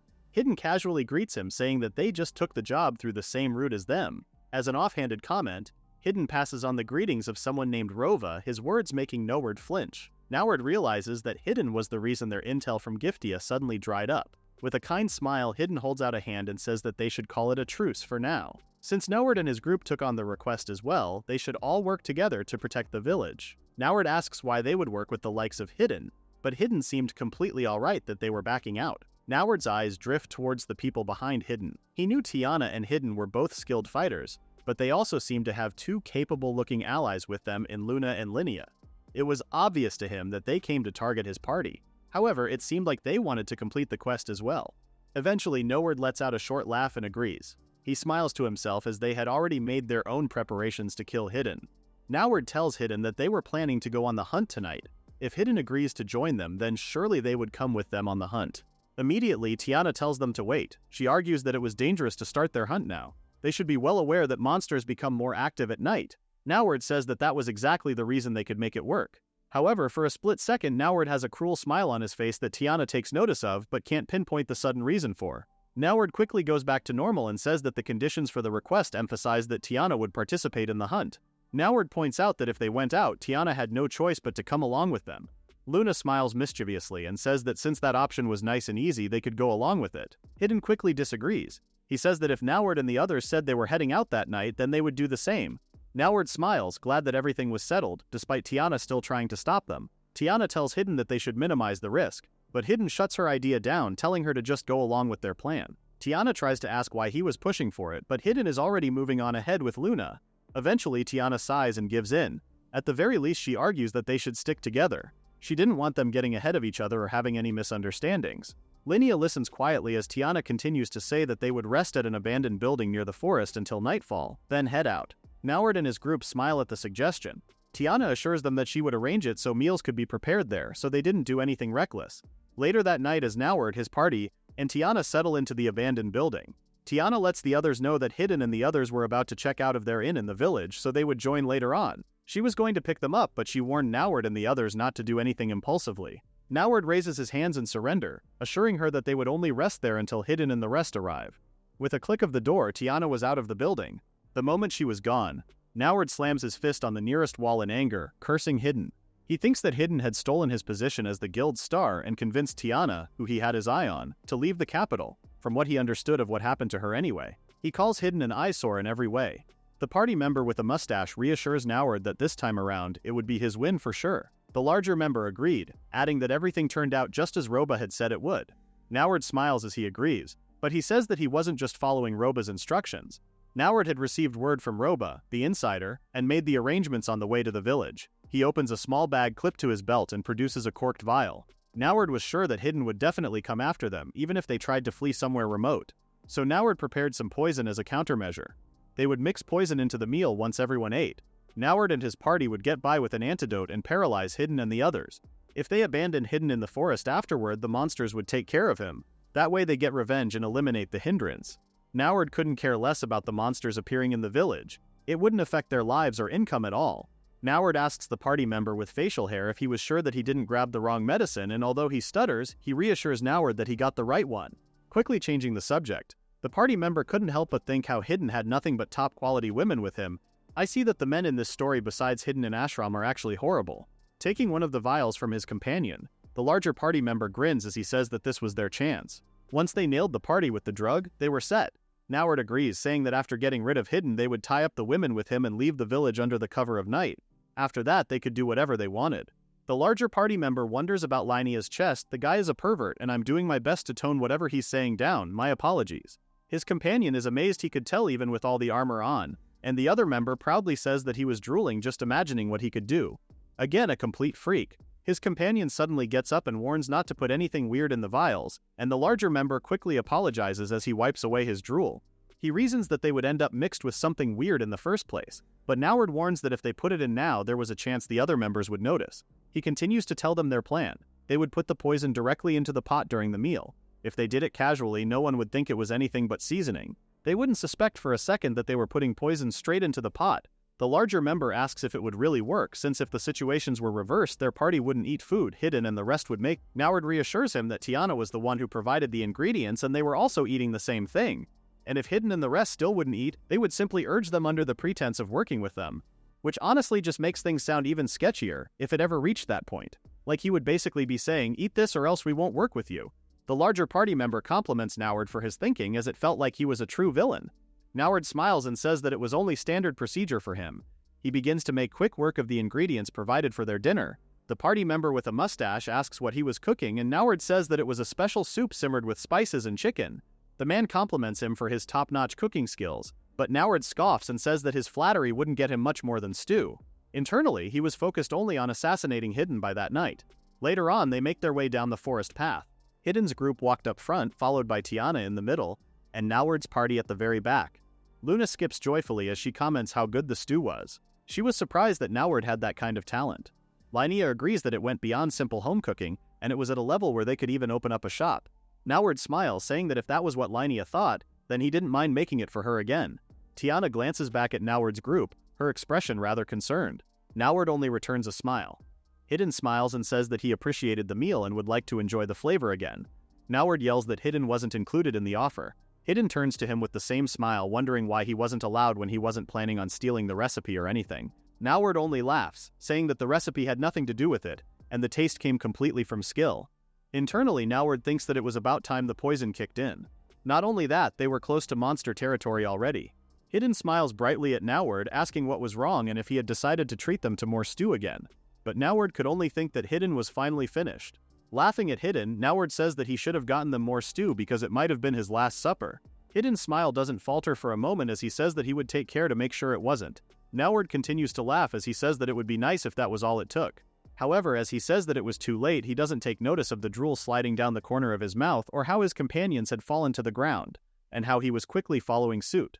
He collapses weightlessly to the ground. His mind fuzzy, he asks what was happening. His companions had completely gone silent. His voice slurred, he asked Hidden what he did to them. Holding up a familiar vial, Hidden calmly says that it looked like Noward had a pretty good idea, but the latter is unable to say anything from both shock and the poison. Hidden says that he took the antidote Noward's party had prepared. He switched the contents of the bottle completely. Noward couldn't believe it, but as he stutters, Luna steps on his face, saying that they easily saw through their little scheme. Noward continues to try and wail in despair. Hidden says that when they accepted Tiana's proposal, it became a certainty. Hidden had heard from Roba that Noward's party were going to try and frame them. As such, Hidden deliberately let Noward proceed with poisoning the food and join them later. The party was most likely tense to avoid getting caught, but people tended to focus solely on the moment they administered the poison. In that split second, Hidden retrieved the antidote and swapped it for fake ones. Dropping the emptied vials in front of Noward, Hidden explains that after that, while Noward and his party had drank plain water, Hidden and the rest had taken the antidote. From a bit of ways off, Tiana hesitantly calls out and makes sure that they were only going to capture Noward and the others. However, as Linnea binds the enemy's arms together, she tells her that they were going to have them die there before that was their job. Tiana's face falls as she realizes that Linnea was now in the same line of work as Hidden. She continues to tighten the other's bindings and admits that that was roughly the case. Luna frowns as she hears Linnea blatantly reveal her identity, but it just confirmed things for Tiana. Her face crumples as she realizes it was all true. Tiana suddenly looks up and asks if Linnea was alright as she understood that things have been hard since her father's death. At her words, Linnea clenches her fist. With a measured tone, she tells Tiana that she swore to devote herself to the country and the people, and that was why she was there now. Internally, she thinks of her talk with the Queen and how she was made to be a Dark Knight. Linnea says that it was because of that reason that she must determine whether she could bear the sin or not. Linnea informs Tiana that Noward's party intended to leave the village after harming Hidden's group. If Tiana wasn't in the village, normal monsters would have caused severe damage. Tiana hesitantly agrees, but she still remains unsure. Linnea continues to say that if they let Noward and the rest go now, others would suffer at their hands. She reassures Tiana that she had nothing to be concerned about as the executioners would end up being Hidden, Luna and her. Hearing their conversation, Luna asks Linnea what she thought she could even do when she was just watching things unfold. To that, Linnea had no words. Hidden orders Linnea to focus on tightening their defenses and Linnea quickly follows instructions, walking away from them and heading to where Tiana was. Linnea recounts that the monsters would target Noward's tied-down party first and, taking out her shield, she would serve as their tank from that distance. From behind her, Tiana tries to say something again, but she's quickly cut off by a finger to her lips. Linnea smiles lightly as she pokes Tiana's lip, much to the other girl's confusion. Linnea says that Hidden was a wonderful person. She had come to see that by performing the same role as him. She says that 3 years ago, back when they had set out to defeat the Demon Lord for the sake of the country, she had never noticed until the end. They were able to proceed safely on their journey because Hidden was protecting them. Villainous schemes and assassins from the Demon Kingdom. It was all thanks to Hidden carrying out the dirty work of eliminating those threats. Linnea continues to say that his resolve to do so ran deep and regardless of what anyone thought, he still did it. She says that although the things he wanted to protect weren't the country or large groups of people, Noward and his party had spoken ill of such a person, and what's more, they tried to kill him. Linnea had no right to say so, but personally she didn't want to leave them alive. She asked Tiana what she thought. For Tiana, she now knew that Hidden had tried to keep her away from danger and she never noticed he was sending money to their village too. Her past mistakes wouldn't disappear, but she came there hoping to repay even one of her debts to him. And above all, when it came to Noward and the others, Tiana finally says that there was no way she could forgive them. Eventually, the monsters came bounding into the clearing where they were. They immediately lunged for Noward and the others who were unable to do anything. As the monsters made quick work of Noward and the rest, Linnea says that it's been a while since she and Tiana had teamed up like that. But with them together, she was sure that many monsters were no match for them. Tiana agrees, and as she takes out her necklace, she asks Linnea to protect her properly until her spell is ready. Linnea needed to draw them in as much as possible. Tiana begins to chant using her necklace as a guide as the monsters bound for them. Before the monsters could reach Tiana, Linnea easily blocks their way. Linnea clenches her fists tighter around the grip of the shield before using it to bash at the monsters, sending them flying. She continues to use it as both offense and defense against the beasts, keeping them in line. When a beast gets too close to her, its mouth ready to bite at her, its head is easily pierced by something thin and sharp. Hidden had thrown one of his weapons. With the blood of the monsters and the bodies of Noward and the rest scattered all around them, they slowly rise as Tiana gathers them around her staff. Hidden, Luna, and Linnea stop as Tiana finishes her spell. The blood from the ground pierces the monsters into place before burning everything into ashes with a terrifying explosion of flames. Back at the royal capital, at a nobleman's estate, a man walks down by the inner walls. His stroll is cut short when he steps on something wet that splashes over his shoes. He looks down, concerned and confused. He flinches to realize what he was seeing. The man shrieks in horror to find a half-rotting head of a man's corpse. The man quickly makes his way to his superior in the house, relaying the news of the dead body. However, his superior is hardly surprised, only telling him to hurry up and get it cleaned up. However, the man takes out an envelope and holds it out to his superior. Apparently, it was a sealed letter that was attached to the body. His superior thinks it's nonsense for a moment or some sort of prank, but opening the letter and reading its contents, his expression completely morphs into shock and panic. Meanwhile, at the castle, the queen asks her attendant what happened to the nobleman from before. Her attendant says that he hadn't come to the castle in several days. News is that he had completely shut himself up in his estate. The queen chuckles to herself. If the leader of the opposition stopped showing his face even without saying anything, the rest of their party would finally understand. The activity of the organizations opposing their peace with the Demon Kingdom had died down dramatically. Not only that, but in town rumors had spread that it was all thanks to the Dark Knights. Kneeling before the queen in her throne was Linnea. The queen had heard about the same rumors. With Linnea accomplishing her task smoothly, the queen says that she was glad she recommended her. Linnea thanks her for her praise, but her face is anything but reassured. Onyx laughs at her expression, saying that she had the look of someone who felt bad for being praised when she was totally useless during the time. Linnea frowns, but she admits that Onyx's insight was accurate, and that was exactly what she felt. Onyx goes quiet, her expression dark and unimpressed. Turning back to the queen, Linnea asks a request both from her and Onyx. The queen tells her to continue, but before she could say anything, Onyx remembers that Hidden was the one Linnea had gone on a quest with, which could only mean to her that Linnea wanted to be by Hidden's side, so she was going to request the queen to let her go on loan as part of her studies. Linnea admits that that was her request, but she wanted to disagree about Onyx's implications on her thoughts about Hidden. Linnea says that she was well aware that Onyx's group was short-handed, but Onyx cuts her off. Teasingly, she says that the perfect job they had for Linnea was serving tea. The queen quickly reprimands Onyx, who only sticks her tongue out playfully. Linnea seriously says that she didn't believe she could fill a void like that, but she's again cut off when the queen sighs. The queen says that since she would be entrusting her to outsiders and won't be involved, she won't be able to wait long for Linnea. She initially intended for Linnea to gain experience there for 2 years. She suddenly goes quiet, a dark expression on her face. The queen's soft smile returns and she says that she would give Linnea 1 year. Taking out a dagger, the queen adds that after her year was up, she would formally assign Linnea a job. However, if she failed to perform the job, the queen would consider the time given to Linnea meaningless and damaging to the nation's interests. Linnea would then have to give up her life. The queen says that if Linnea could swear to her on that, she would write the letter of recommendation. Linnea promises to become a knight capable of meeting her expectations. If she couldn't, she swore to dedicate her life to the state and the queen. Pleased by her answer, the queen says that she would present Linnea with the knife and the recommendation letter. She unsheathes the dagger from its place. Pricking her finger on the sharp blade, she lets her blood drip into a goblet of wine. The queen says that hopefully the blade won't be used to claim Linnea's neck, but instead bury those who wanted to harm the nation. The queen orders her to make the oath. Taking the goblet from the attendant, Linnea swears to offer her gratitude for the queen's compassion. The oath was for the queen and the whole nation. Linnea empties the goblet of all its contents.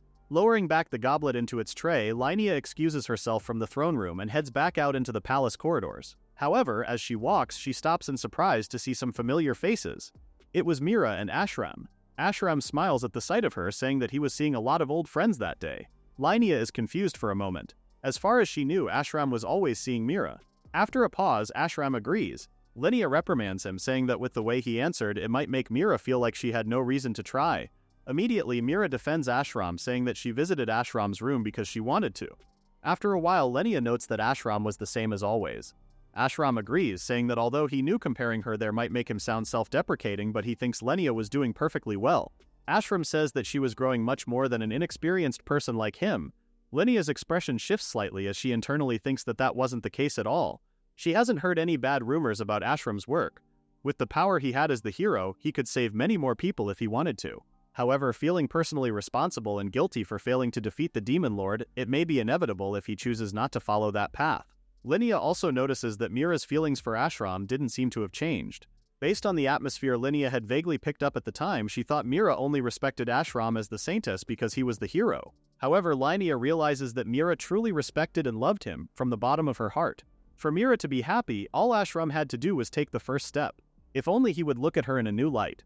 Linnea smiles sadly. She asks Ashram if he really thought she had grown, and he assures her that he still thought so. Linnea says that that was nothing but a misunderstanding and that she hadn't grown at all. Just like back then, the current situation is that she was being protected and helped by prudent people. Ashram says that it wasn't true at all. With a rather chilling look in his eye, he says that for him she looked enviably strong. Linnea says that she thinks it was because she met someone she could genuinely respect and rely on. Ashram admits that that was exactly what he was envious of. He couldn't seem to bring himself to rely on people or believe in them anymore. Linnea laughs at his words, saying that he could do it if he just met the right person. As an example, she tells him to look beside him. Someone who stayed near a man who was merely not dead yet while devoting her heart completely without any compensation.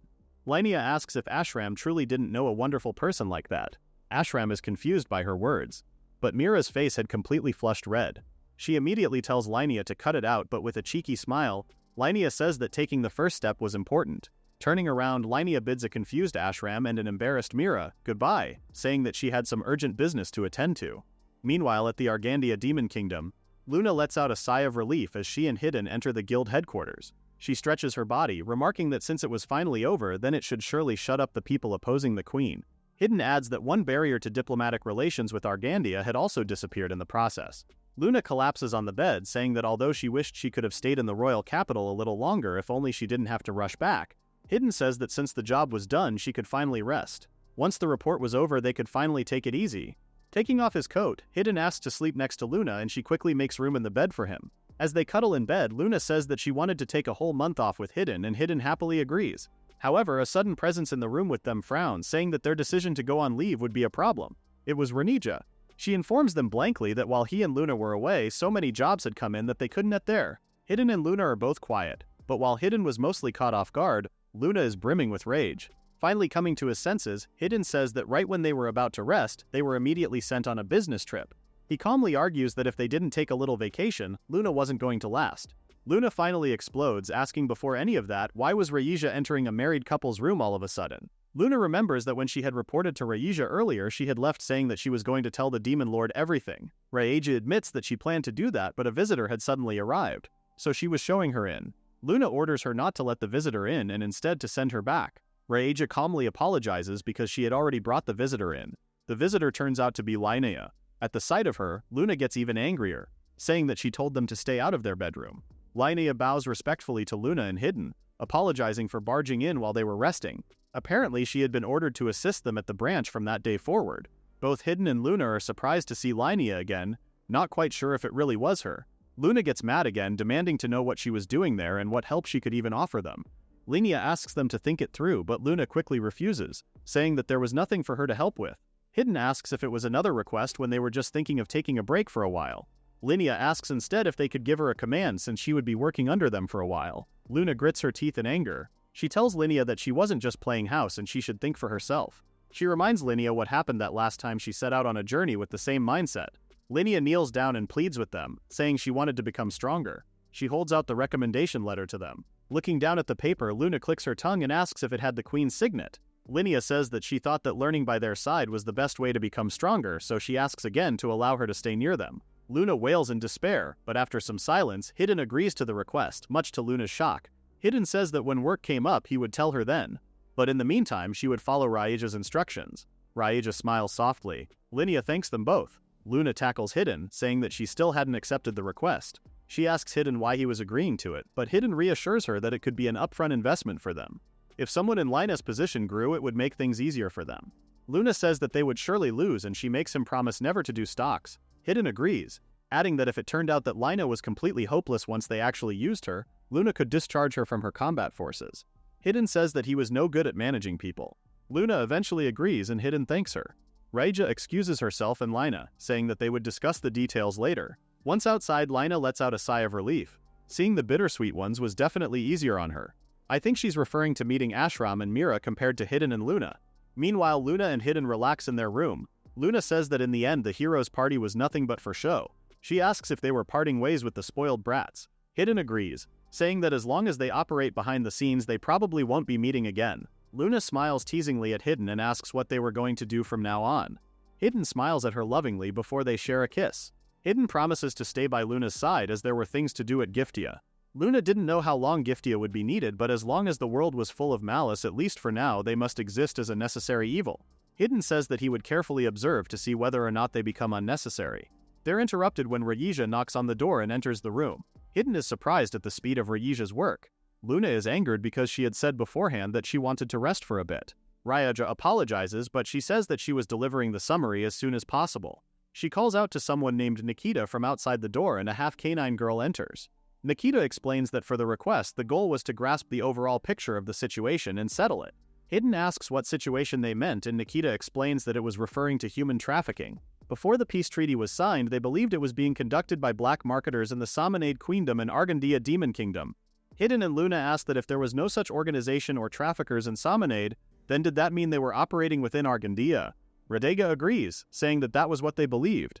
She adds that considering the gravity of the matter, they had received the request directly from the Queen. Not only her, but Argandia couldn't overlook such a situation either.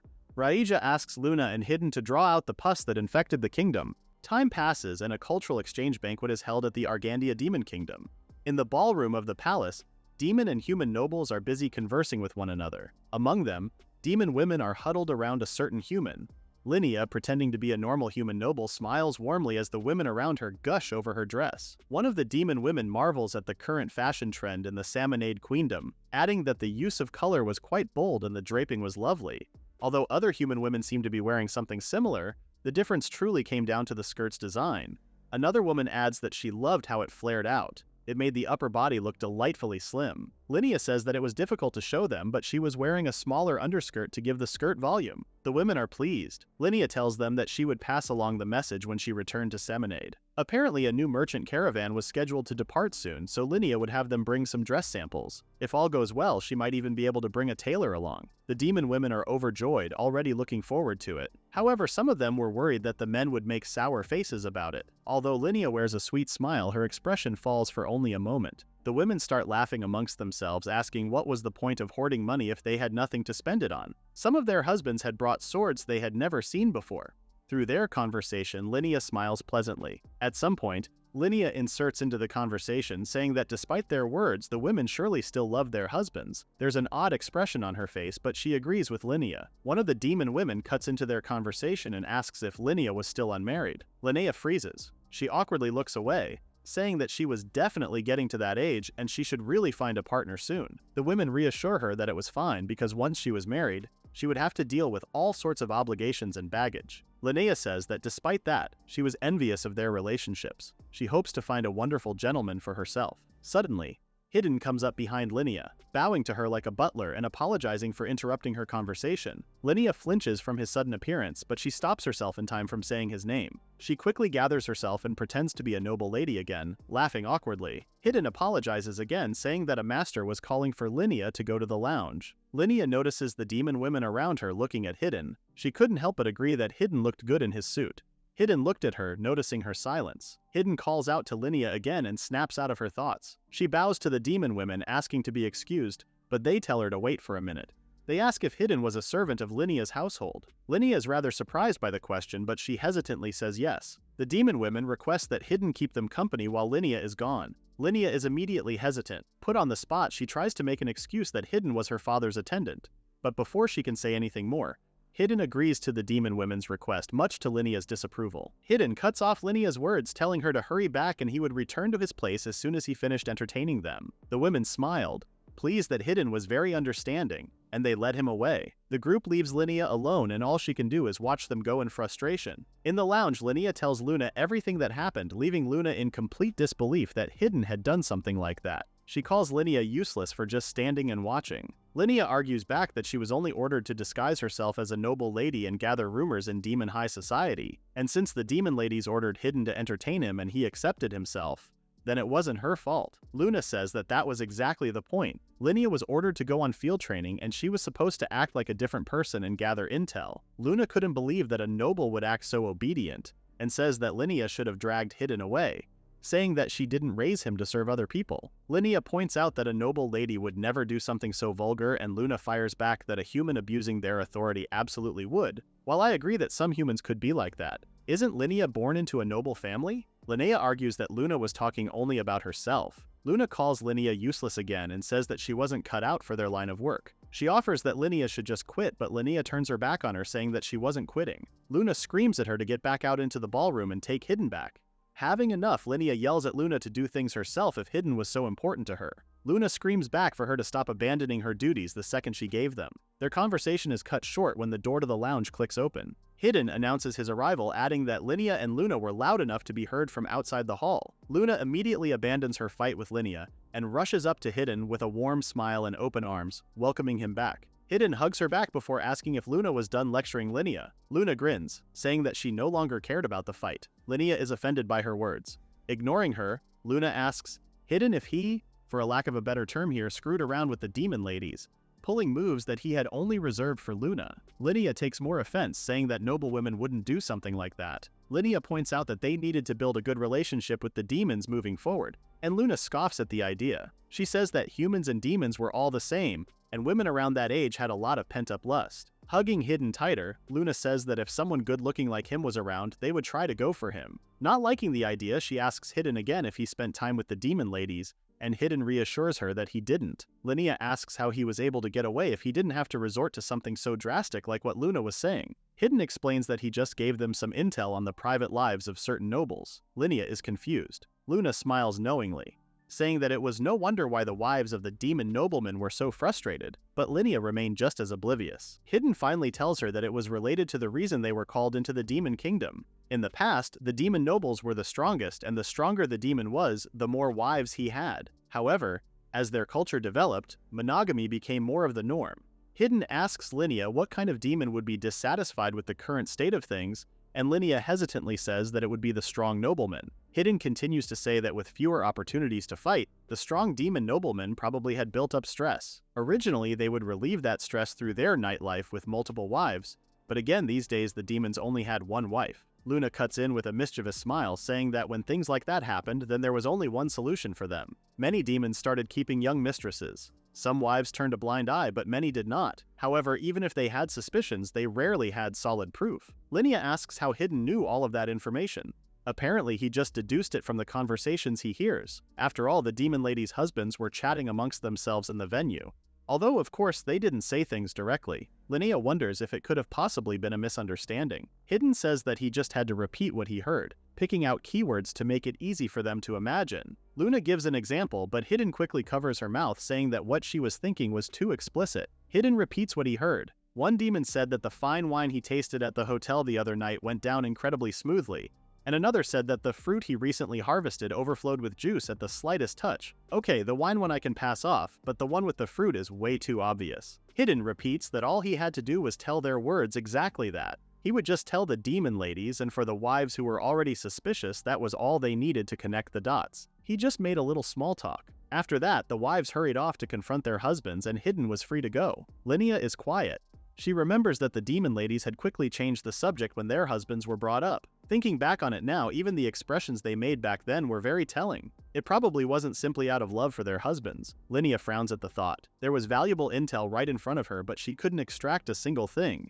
Seeing her expression, Hidden tells her not to let it get to her. They weren't exactly expecting much from her from the very start. As long as they didn't figure out she was a fake noble, then she did fine. Linnea thanked him, but she still looked down. Hidden suggests that she take a rest in the back for a bit, and he would call her when it was time for them to head out again. She takes him up on his offer, and she leaves the lounge and enters a private room. Taking off her dress, she collapses on the bed, deep in thought. Back in the lounge, Luna exclaims that Linnea was so pathetic. Hidden sat on one of the sofas with Luna on his lap. He was completely quiet. Luna suddenly changes the subject and says that he was being way too soft on Linnea. Hidden agrees, but he says that he knew what it was like to be in her shoes. Luna sees his point, but she was also talking about the things he was keeping from her. Hidden realizes that he was talking about the human trafficking problem. In truth, the demon noble's infidelity went beyond simply keeping mistresses. They were also getting their hands on human women and young girls. It was included in Railla's report, but it likely had started before the treaty and the improved relations. Corrupt merchants would sell the girls as merchandise, and the nobles of the country were buying them. As to what they expected, The nobles at the party didn't talk about whether someone took over the business, or if it was still happening. Luna adds that Gafita ran another check, but they couldn't find anything within Samanade. If they were anywhere, then it was most likely in the Demon Kingdom. It made sense that the Demon King himself requested they handle it. Human trafficking and slavery were both banned. If it came to light that the country's upper crust was doing it, it was going to be a massive scandal. The banquet was meant to entertain Samanade's guests, but it became a stage to purge Argandia's corruption. Luna says that the Demon King should have been notified by now. He was probably making his move to rescue the captured humans as they speak too. Luna asks if Hidden really had no plans of telling Linnea their true mission. Hidden says that Linnea was already feeling down. Hitting her with another shock right then would be more cruel than anything. Luna frowns and says that Hidden really did spoil her too much. He apologizes and pats her head lovingly. Pleased, Luna laughs and tells him to do it more. Hidden suddenly pulls her closer and says that he loves her, making her laugh even more in joy. Time passes and their group is heading out of the lounge. Luna leads the way, but before they can leave, Linnea asks if something was bothering Hidden. Hidden brushes off the question before changing the subject and asking if Linnea had finally calmed down. Linnea says that she had, adding that she had shown him a rather embarrassing side of herself. Luna quickly agrees that she did and Linnea shuts her down. With renewed determination, Linnea and the others leave the lounge. As they walk, Luna comments that things hadn't turned into a huge uproar. If anything, it was pretty quiet. Linnea is confused by her words, but she doesn't voice the question out loud. As they're about to turn a corner, Hidden tells Linnea and Luna to step back. A tall demon turns the corner before they can bump into one another. Noticing them, he stops them and asks for help. Hidden steps forward and offers to aid him. The demon says that it was his first time coming there. He heard that there was a walkway that overlooked the magnificent embroidered landscape on the Grand Hall's carpet. However, he hasn't been able to find the way up there, so he asks help from Hidden. Hidden says that since the banquet was still ongoing, it might be hard to see the carpet, but the demon quickly cuts him off and says that he didn't mind. Hidden nods and gives the demon the proper instructions. As they talk, Luna watches with a knowing smile. Eventually, the demon thanks them for their help. The demon suddenly says that Hidden seemed quite familiar with the hall's layout. Even as a demon, it was his first time setting foot there, and he had to ask for directions himself. Hidden is quiet for a moment. Eventually, he says that since his master, the noble lady Linnea, was visiting there, it was only natural that he familiarized himself with the premises beforehand. Accepting his answer, the demon agrees. He turns to Linnea with a smile and compliments her for having a fine servant. With that, the demon excuses himself and walks down the hall. When he's gone from their sights, Luna lets out a relieved sigh, saying that the demon was dangerous. Linnea is confused, saying that he was the perfect gentleman and a sweet old man. Unamused, Luna says that Linnea was blissfully ignorant. Linnea takes offense and asks if she was trying to pick a fight again. Luna casually says that she didn't pick on the weak, but Linnea insists that she was doing just that. Eventually, Luna tells Linnea not to let her guard down and asks if she was even observing him. Linnea says that she was, and Luna asks what the demon's cufflinks looked like. Thinking back on their conversation, Linnea remembers that they were emeralds set on silver. Hidden knew that the cufflinks held the crest of the Oraguria family, the head of the ducal houses. He turns back to where the demon had left. Hidden thinks that their conversation just now was merely a greeting, probably because Gafita had close ties to the Demon King. However, whether the Oraguria family was friendly or hostile toward the Demon King was unknown. Even if they pledged loyalty to the Demon King, it was impossible to tell from the outside if it was just a facade. Time passes and a new day begins. Luna sits on Hidden's lap as they take a break at an outdoor cafe. Luna says that yesterday's commotion hadn't spread to the streets yet. Hidden thinks that everyone was probably just waiting to see how things played out. Luna grins excitedly suddenly, saying that it was their first date in a while. Hidden agrees, saying that although the time given to them was short, a vacation was still a vacation. He suggests that they take it easy. However, Luna is suddenly pissed. Jumping up from Hidden's lap, she asks why Linnea and Reija were there with them. Linnea and Reija were happily eating a snack they had bought together. Luna is about to ask something from them, but Reija is suddenly distracted. She turns to the side and asks Nikita if there was something wrong. Nikita runs up to them and gives them a salute. She apologizes for interrupting their fun, but a guest had arrived at the branch office asking for an urgent job. Luna sighs loudly. Taking a bite out of her own snack, she curses and says that the second they decide to take a break, something like that happens. With Luna quietly frowning on his lap, Hidden points out that if it was an urgent request, it would cost more than the usual rate. Nikita reassures them that the client said that if they succeeded, he would pay 5 times the amount. Her answer annoys Luna. She asks Nikita who brought in the request. However, Nikita remains quiet. At her silence, Reija calls out to her in a terrifying voice. Nikita flinches in fear. Reija's eyes are deadly as she asks Nikita why she was staying silent. Nikita shudders in horror before quickly turning back to Luna. She bows her head low in apology before answering her question. The client was a man named Hardin Crossum, chairman of the Crossum Company. He was also someone everyone in the Demon Kingdom knew about. Raija bows low to Luna and apologizes, saying that despite ordering Nikita to show her the same respect she shows Raija, she still had a long way to go. Luna smiles and brushes off the apology, but she adds that it was okay as long as Raija was the one bowing her head every time she messed up. Raija doesn't lift her head right away, and combined with Luna's words, her expression grows more horrified. She eventually promises to be more careful. Linnea is quiet, rather deep in thought. Seeing her expression, Hidden asks Linnea if she knew Hardin. Linnea says that the man was famous enough that even people in Salmonade have heard of him. The Crossum Company ran many businesses across the Demon Kingdom. If the chairman of such an organization came to them with an urgent request, it surely must be serious. Hidden asks Nikita what the request was about. Nikita says that they were looking for someone, but they kept insisting they would only discuss the details in person. Hidden and Luna eventually get up from their seats. Hidden thinks that if it was something they could talk about casually, then they wouldn't have been so secretive. He wonders who could the Crossum Company be searching for so desperately. Their group heads back to the Giftia branch office. Upon arriving, Hidden finds himself meeting with their new client. The demon says that the person he wanted them to find was a human gem dealer. The demon was Hardin Crossum. Hidden couldn't help but think that the man certainly carried himself like the head of a major company. Not long after the Queendom's human trafficking came to light, Hardin had approached Hidden. Even if he came through a recommendation from the Demon King himself, depending on the details, they may not be able to accept the request. Hidden asks Hardin to tell him the details of their arrangement. Hardin calls over his secretary and the woman approaches Hidden with a copy of the contract. She tells him that negotiations began last month and the contract itself was finalized 2 weeks ago. After that, she met with them several times as the liaison. The secretary believes that the last time she saw them was 5 days ago. Hidden looks over the contract details. It wasn't as if he was lowballing them. If anything, the price seemed to be above the current market rate. Hidden supposed that that alone spoke about the quality of the gems. Hardin shows Hidden some of the jewels they received after signing the contract. As Hidden already knew, Hardin says that the Queendom's gemstone processing techniques were exceptional. He adds that their efficiency in mana transmission and storage was especially remarkable. The demand for gemstones in the Demon Kingdom had stabilized, so he had been negotiating with many people who were eager to sell off their stock quickly. However, Hardin never imagined that something like that would happen. Hidden asks if there was any delay in the down payment. Hardin says that he had his secretary deliver it the day after the contract was signed. If anything, the delay was in receiving some of the jewels afterward. Hidden asks if Hardin knew what caused the delay in their responses, and the secretary answers, saying that there was some trouble among their employees. Something about disputes over daily wages. Hardin adds that perhaps because of that, the number of jewels they received was lower than expected. In the end, they were supposed to receive a full wagon load with 200 gemstones in total, but it ended up like that. Hidden asks if their priority was finding the gem dealer. Hardin says that their safety came first. If the goods were still intact, then the contract must be fulfilled as agreed. Hidden says that he understood the situation and the nature of the request, basically summarizing it that Hardin didn't want to kill the gem dealer without permission. Hardin asks if he would take the job. Hidden accepts, however he says that it may take some time. At the very least, Hardin should expect it to take about a month. As they shake on their deal, Hardin asks if he would be required to pay an advance payment. Hidden says that it won't be necessary, but the success fee would be increased. He would have to discuss the details with Raija. With her name mentioned, Raija approaches them and bows low to Hardin with a small greeting. Hardin returns the greeting, adding that he looked forward to working with her.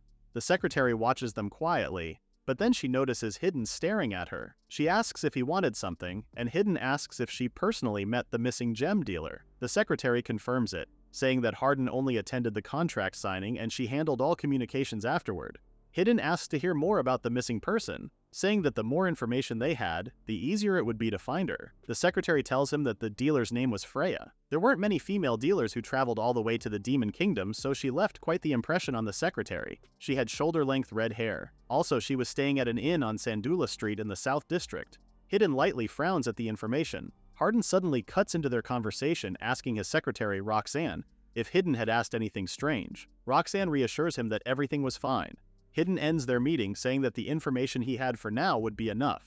If anything came up, he would contact them again. Hardin and Roxanne exit the room. Later on, Hidden sat on a sofa, reading through the documents. He knew that it all depended on how they moved next. Judging from how things went at the banquet the other day, Hidden wonders if he should entrust Linnea with a slightly more important role. With her head on his lap, Luna yawns loudly. She pouts up at him and Hidden immediately pets her head, making her pleased. Luna frowns just as quickly. saying that the whole situation was a pain in the ass. They were stuck in the middle of a conflict between demons and humans. Hidden agrees, adding that for the moment the only thing they can do is wait. Luna asks if Hardin really didn't notice anything. Thinking back on their conversation, Hidden believes he didn't. However, regardless of the reason, they were sure that the one clearly orchestrating the whole thing was the secretary, Roxanne. Luna says that just looking at the situation made it obvious who the suspicious one was. Hidden agrees, but with the way Roxanne acted, Hidden says that it wasn't hard to see how someone could fall for her and get manipulated. Hardin most likely made her his secretary because she was his type, but she took advantage of that. Since Hardin met the gem dealer during the contract signing, Roxanne probably got rid of Freya when the down payment was made. But the real issue was that a demon caused an incident involving humans, and now Giftia, the human side, are the ones who have to investigate it. Luna says that investigating the situation while worrying about public opinion was going to be a huge headache for them. If they were lucky, Giftia sides with humans when it really counts, would be what the people said. One wrong move and the problem could create a rift in the peace between both nations. She was also curious about why Giftia was pushed into the spotlight for something like that, but first, they had to find the dealer. Luna asks Hidden if he thinks Freya was still alive. He says that that was most likely the case since it would benefit the culprit more. If they wanted to stir up some hostility between humans and demons, keeping her alive works in their favor. Freya would claim she was kidnapped by demons, and Hardin could claim that the human merchant ran off without fulfilling the contract. But if dealing with her became too much trouble, they would probably kill her rather than keep her alive while they thought of their next move. Hidden thinks that if there was no political motive involved, there would be no reason to keep Freya alive in the first place. Luna asks if he's gathered his thoughts. Hidden says yes, but no matter what, they would have to move quickly. For now, they'll proceed under the assumption that Freya was still alive. Recovering the gems was also part of the request. He hopes that they could get information out of the mastermind somehow. If Roxanne was particularly obsessed with possessing the gems, there may be an opening there. Calling out to Reija, who was standing ready outside the door, Hidden tells her to call for Nikita and Linnea because he was going to start assigning jobs. Reija leaves to do as told, but on his lap, Luna looks up at him in disbelief. She sits up and asks, why not just have Reija handle the job? Hidden agrees that Reija's stealth skills were incredible, but she was still the Demon King's niece. Her face was too well known for her to move around the country freely. Instead, Hidden decides that Linnea would be the one to do the job.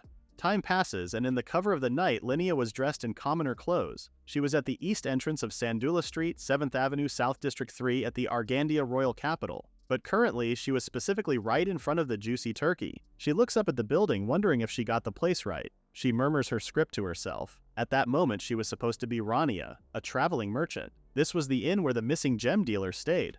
Her job was to stay there as a traveling merchant while gathering information. Swallowing hard, she grabs the doorknob and swings it open. Immediately, she's excitedly greeted by a small demi-human girl. The girl asks if Linnea was a human guest. However, as she continues to speak, Linnea zones out, her expression conflicted and troubled. She only snaps out of her thoughts when the girl asks if she was all right. Linnea quickly reassures her that she was okay, and the girl brightens up. Once more, she welcomes Linnea to the Juicy Turkey Inn. The demi-human girl asks if she was there to have a meal or staying for the night. Linnea says that she was staying over and asks if they had any rooms available. The girl reassures her that they did, opening a guest book. The girl tells her to sign her name and asks how she would like her meals. She informs Linnea that Sandula Street was famous for its restaurants. Every place there served food that they were proud of. However, of course she recommended their tavern the most. Linnea decides to dine in the Juicy Turkey for the night and tomorrow. She could try other places before deciding what she liked best. She asks for the girl's thoughts and she thanks her for considering the inn. She holds up Linnea's room key and her meal ticket for the day. The girl tells Linnea to just hand the ticket over at the tavern and she could exchange it for any meal she liked. Her room was on the second floor, all the way down the hallway on the right. It faced the street, so Linnea would have a lovely view of the city. Linnea thanks the girl, tripping over her words from sounding too formal. However, she suddenly stops, asking if it was all right for her to take such a nice room without a reservation. Linnea wonders if it wasn't reserved for anyone else, but the demi-human girl smiles warmly. I'm not gonna lie, I don't trust that smile. The girl reassures her that it was a very popular room, but it just happened to open up at the right moment. It was properly cleaned so she could relax and enjoy her stay. Linnea climbs up the steps and enters her room. As she sets her stuff down, she wonders if the previous guest was the missing gem dealer. However, she quickly corrects herself, saying that she should have been gone long before now. Unfortunately, she wasn't able to confirm the name in the guest book, which is like the most basic thing she could have done when she's on the lookout for information, but damn, she already messed up. No wonder Luna's pissed. She approaches the window and swings it open. Linnea looks out into the street outside, sure that if the culprit really was there, then they were probably watching her too. She wonders if that was the reason she was assigned to that specific room. but Linnea shakes her head, telling herself that she was overthinking things. Depending on how things had gone, they might have ended up killing demon folk like that demi-human girl too. She closes the window again and thinks that because she knew nothing about life, she ended up making so many mistakes. Linnea frowns with newly filled determination. They absolutely had to resolve the situation. She heads down to the tavern with the demi-human girl. Time passes, and another night begins. Linnea thinks about the demi-human girl again. She tells herself that surely it would be alright for her to trust in the girl at the very least. However, just as quickly as she thinks about that, Lena's angered face comes to mind, already mad at her. She brushes her concerns away and decides to focus on her current mission. She picks up a necklace and puts it on as she makes her way down to the lobby once more. Just in time, the demi-human girl enters the same room. Seeing Linnea, the girl asks if she was planning on heading out. Linnea says that since she was still tired from the long journey, she'll go outside later, instead. Linnea tells the girl that she thought she would rest in the tavern for a little while until she calmed down. The girl suggests drinking something that was preferably non-alcoholic. The inn had all kinds of juice-based cocktails, so Linnea could give those a try. With that in mind, she digs through her pockets and offers something to Linnea. It was a discount coupon for soft drinks. Linnea accepts it, but she asks the girl if it was really okay, to which the girl laughs and tells her to keep it a secret. In exchange, the girl asks Linnea to tell her some stories about the human countries. Linnea hesitantly agrees, asking what she wanted to hear about. The girl skips as she excitedly says she wanted to hear about clothes and accessories. Since Linnea was a merchant, she'd love to hear her recommendations and what was currently popular. Linnea laughs and agrees again, but she makes sure that the girl even had time to listen to her. Leading Linnea to the bar counter, the demi-human girl says that entertaining guests was part of her job too.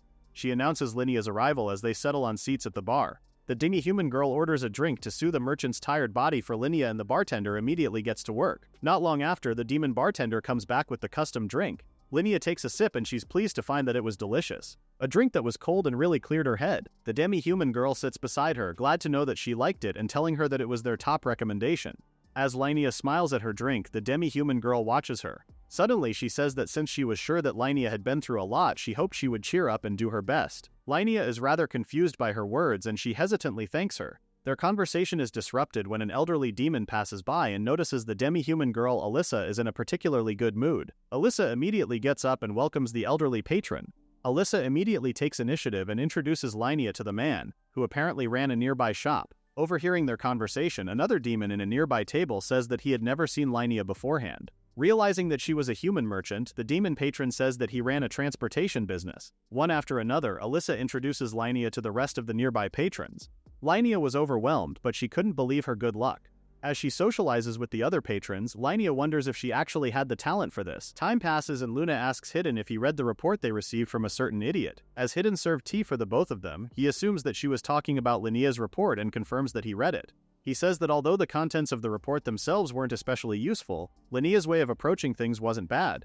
Luna points out that Linnea hadn't done a single thing while there. However, she corrects herself and says that it might be better to say that maybe it was because of Linnea's terrible acting that she was managing to fit in so well. Based on the report, the demons around her seem to have mistaken her for a merchant from a fallen noble family. Hidden agrees that Linnea really was a former noble, so thanks to everyone's misunderstanding, the truth and lies mixed together nicely. A fallen human noble came all the way to the demon kingdom to support herself as a merchant. Hidden figured that that must be why the demons at the inn and the customers there were helping Linnea. Luna agrees that her current area was pretty safe, so for a sheltered former noble girl, maybe it was better for Linnea to seem that harmless. Hidden says she's right, but there was one problem. The inn in the South District that Roxanne had directed them to had nothing to do with the gem dealer in question. Guests who arrive in the demon country by land would stay in the West District. Merchants dealing in expensive goods would stay near the royal castle in the Central District, especially if they were dealing with someone as important as Hardin Crossum. Hidden and Luna still didn't know why she specified an inn in the South District, but Roxanne was definitely involved in the problem. They would have Linnea keep acting as bait for a little while longer. Now they just had to see if their opponents would bite. Hidden says that it depends on Nikita and Linnea, whose identities haven't been exposed yet. He pulls back the curtains to the nearest window and peeks out. Hidden says that besides that, the watchers mixed in with the citizens outside were a nuisance. There weren't any of them, so wiping them out would be easy, but since Hidden and Luna came there on the Demon Lord's recommendation, they couldn't make any careless moves that would widen the rift between humans and demons. Hidden says that that was exactly the reason why they were staying still and enjoying their vacation. Luna smiles and says that having no choice but to wait was nice as long as no one screwed up. They settle down on a sofa and Hidden says that Linnea should be fine on her own mission. Although she may only be temporary, she seemed to have the resolve of someone from the Queen's Secret Service. Luna agrees, adding that if Linnea couldn't handle a simple job like the one they gave, she would have been finished. As Luna cuddles with Hidden, he reads over the report in hand. He thinks that judging by the number of watchers placed on them, most of the others had likely been assigned to Linnea. Given her position as secretary, Roxanne shouldn't be able to move the company's personnel around too easily. She probably had very few watchers and operatives at her disposal. However, Hidden figured that if Roxanne tried to use people unrelated to the company, that would leave an opening. He wonders how she planned on moving from there on out. As he's deep in thought, his eyes land on Luna and she asks him what was wrong. Hidden notes that Luna had taken a bit of a liking to Linnea. Luna asks what was wrong with that since she found watching Linnea's reactions rather fun. Hidden reassures her that he didn't mind and he simply didn't want to keep anyone close if Luna disliked them.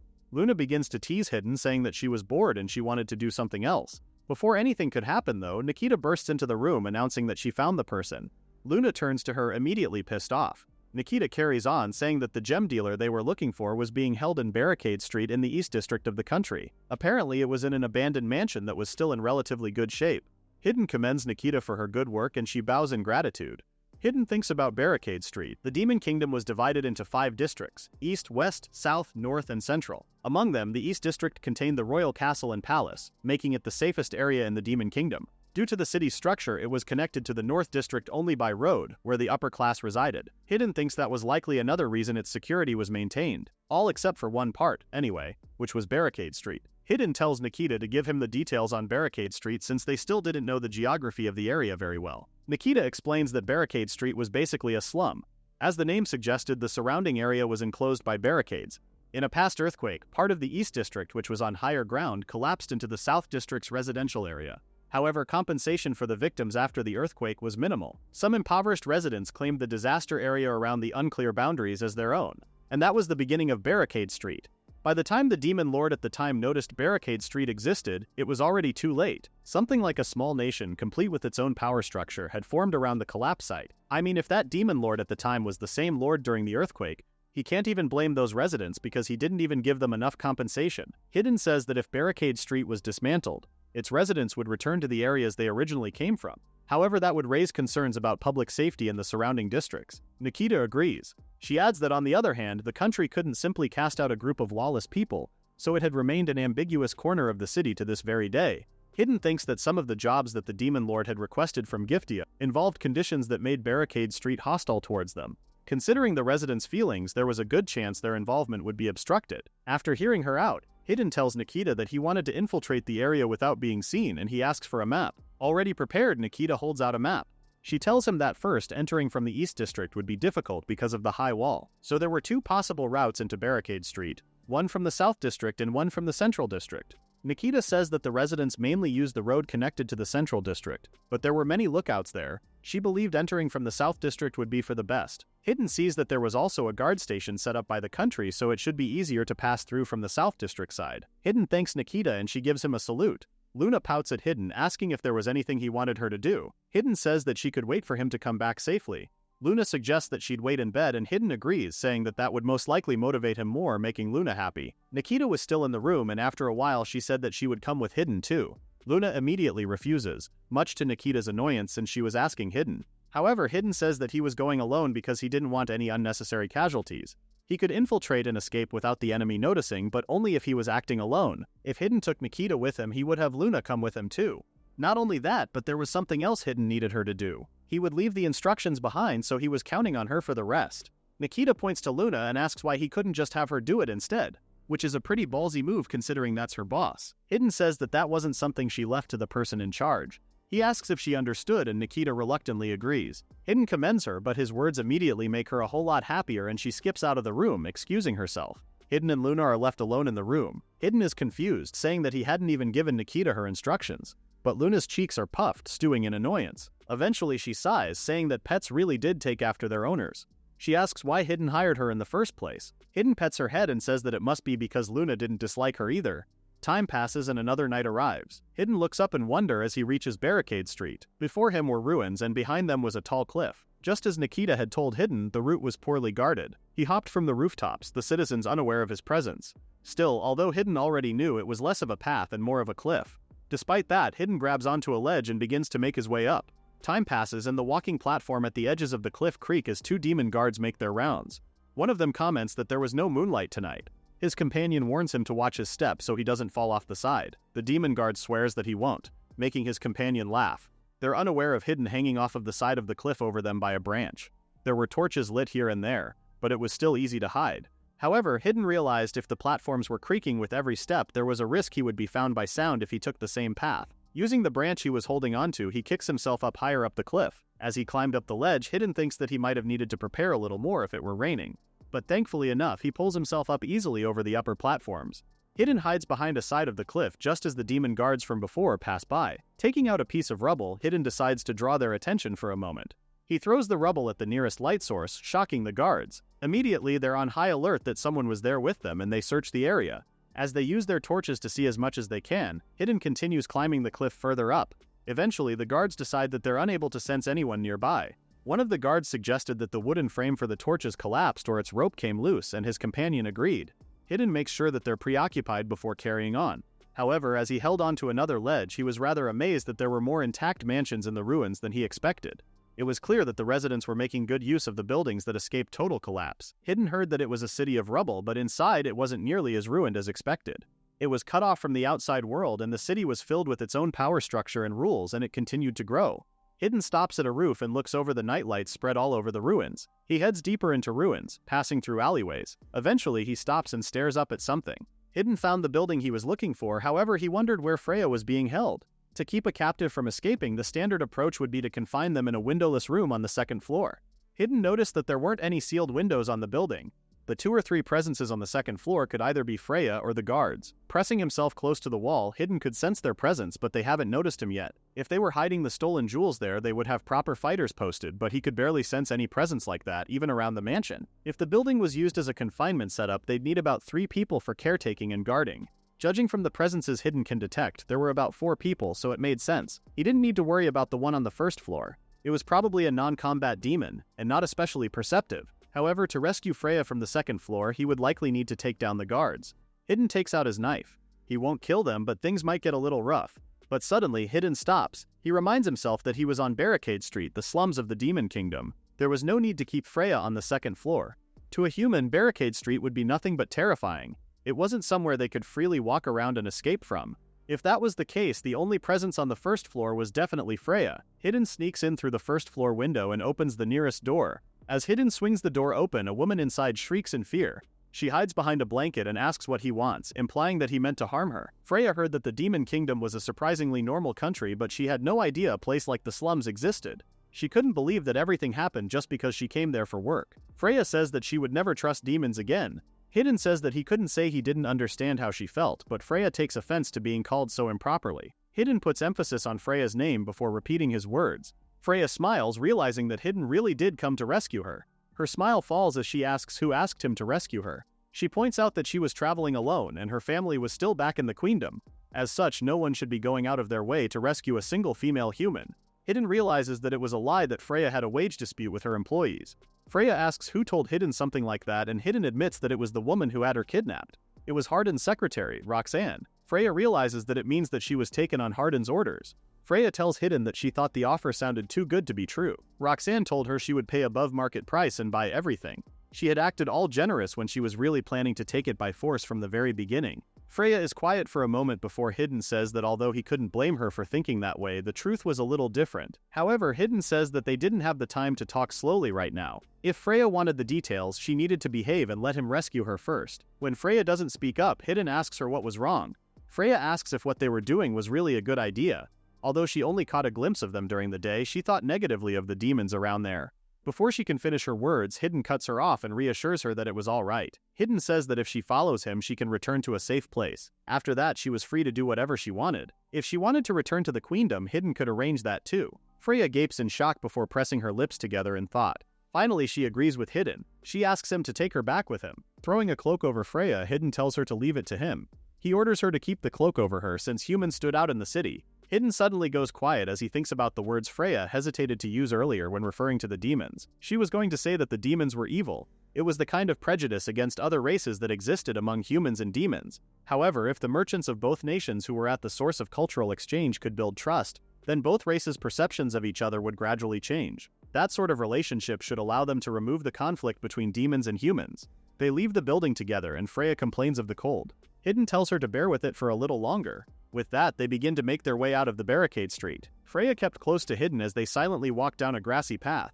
Suddenly, however, Hidden makes a turn and guides Freya away from the main path, confusing her. Realizing where they were headed, Freya asks Hidden if they were really planning on escaping. She was staring up at a large cliff face, asking if they were planning on climbing the wall. Hidden reassures her that he was only there to send a signal. As he says so, he takes out a lighter and flicks it to life a couple of times, sending his signal to whoever was supposed to receive it. Hidden tells Freya that he could climb the wall on his own, but it would be difficult if she was there with him. He explains that to head back through Barricade Street, they would need to get down the cliff. So instead, they'll escape along the wall where the security is thinner.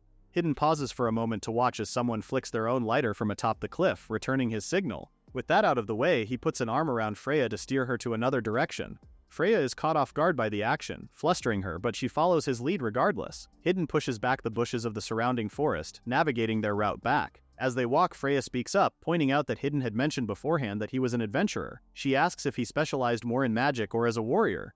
Hidden takes the time to say that he was actually a scout.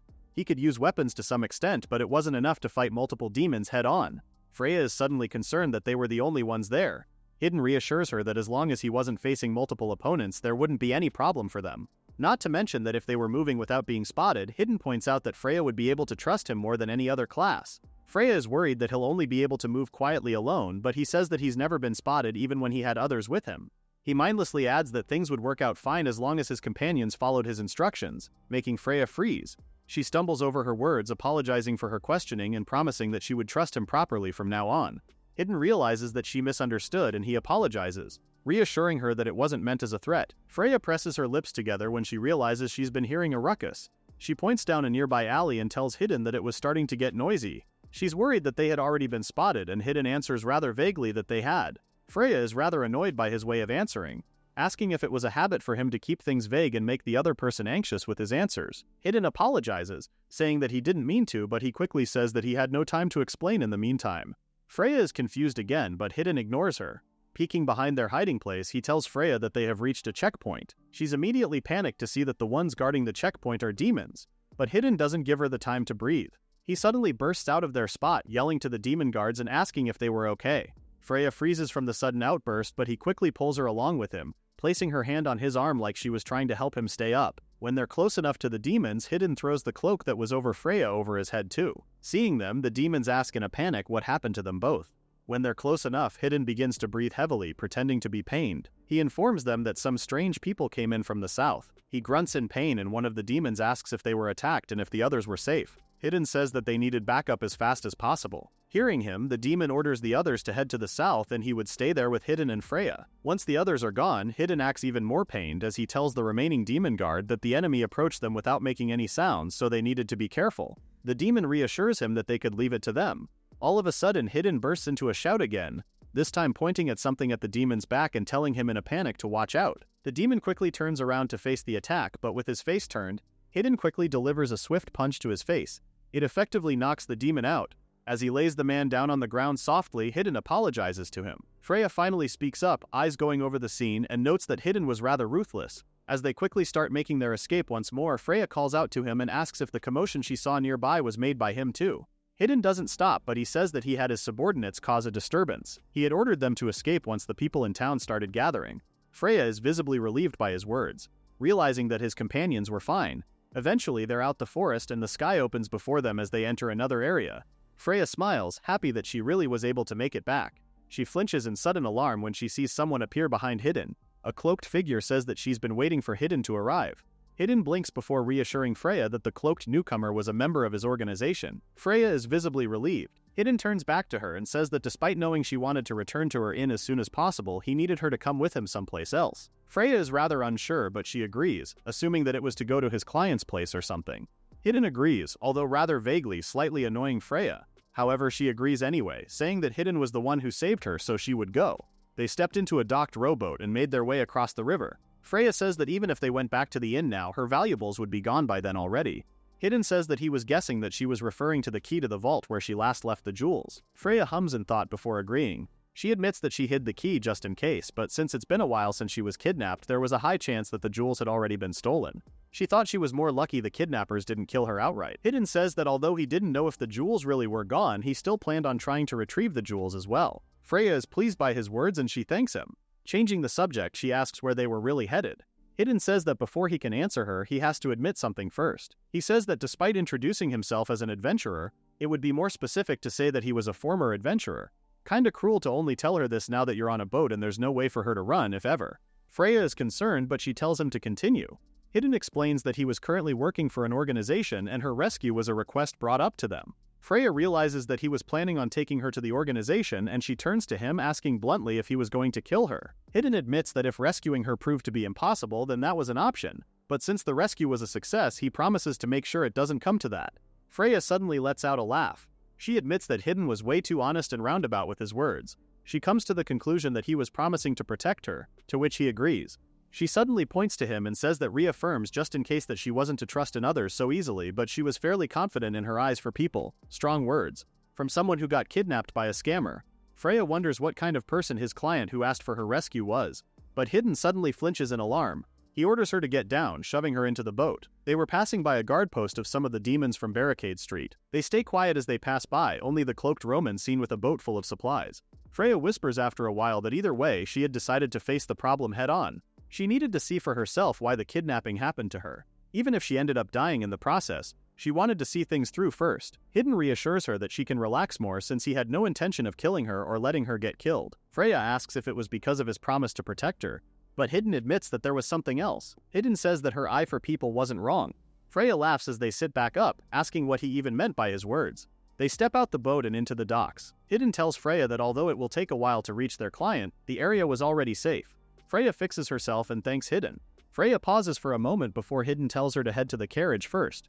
Freya is reluctant, but she follows his orders. Hidden watches until she's a safe distance away before turning around to face the Roman who met with them in the docks of Barricade Street. The cloaked figure smiles, asking if he still needed anything. Freya freezes in shock as she hears a blade being unsheathed. Hidden had the cloaked woman at the end of his short sword.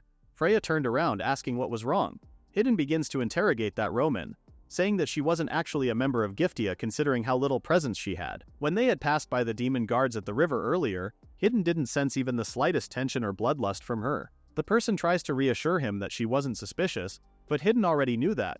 The cloak's hood had loosened because of the scuffle and revealed the person underneath. It was someone from the Queendom. It was the leader of the Dark Knights, Onyx. Onyx smiles, impressed by Hidden's sharp eyes.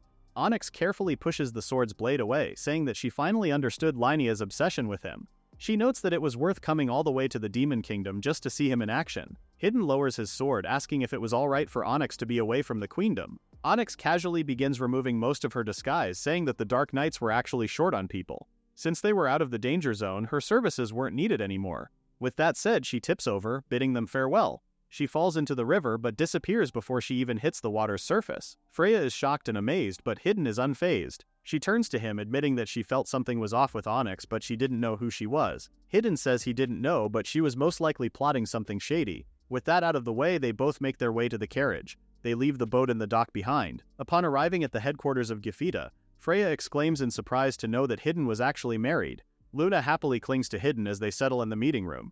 Freya backs off, visibly distressed by the knowledge as she says she didn't know.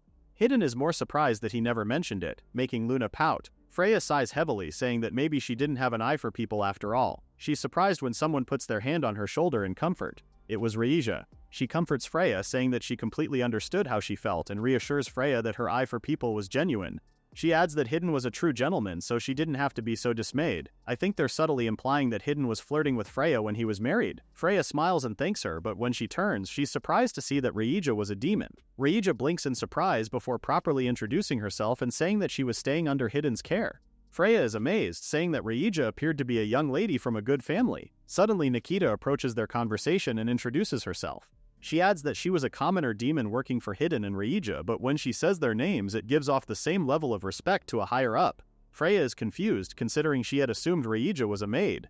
Nikita realizes her mistake and quickly tries to fix it, but Freya asks if Nikita was actually Reija's attendant. Nikita blanks out, unsure how to correct her mistake. Seeing her panic, Freya apologizes for asking something unnecessary before she introduces herself to Nikita. Ryeja finally cuts into the conversation and apologizes for being rude at her lacking introduction. She bows politely and introduces herself as the niece of the Demon King. Freya stands up from shock, especially since she was so rude to a noble. Hidden reassures her that Ryeja was currently a member of Giftia. As such, neither him nor Luna treat her like she was part of the royal family. Luna agrees with him, but from behind her, Nikita makes a jab that while it was okay for Hidden to treat Ryeja as someone lesser than him, Luna should worry about it more. She's immediately silenced when Ryeja glares at her, sending a wave of fear down her body. Nikita stands back, afraid. Ryeja turns back to Freya with the same friendly smile from earlier and says that as Hidden had told her, she didn't need to be treated like royalty. Right now, she was nothing more than his loyal subordinate. Ryeja smiles knowingly. She politely asks Freya if she didn't have a good impression of demons.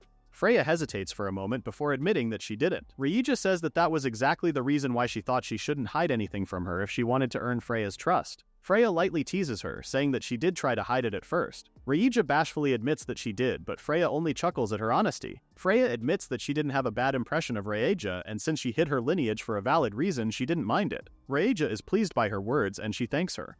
Freya tells her not to worry, but she asks that Nikita reflect on the event a bit more. Nikita is flustered, but she promises to do so. Turning back to Hidden, Freya says that she still didn't know his name. Hidden introduces himself, but Freya is rather bothered at how casually vague he was. Since introductions were over, Hidden changes the subject and informs Freya that Hardin was the one who requested her rescue. Freya is surprised as she knew Hardin was supposed to be her business partner for the jewels. Hidden points out that Freya didn't actually meet with Hardin himself and instead someone stepped in as a middleman. Freya realizes with horror that they were talking about Roxanne. Hidden confirms that Roxanne was the one behind the kidnapping. He asks her to tell them what really happened.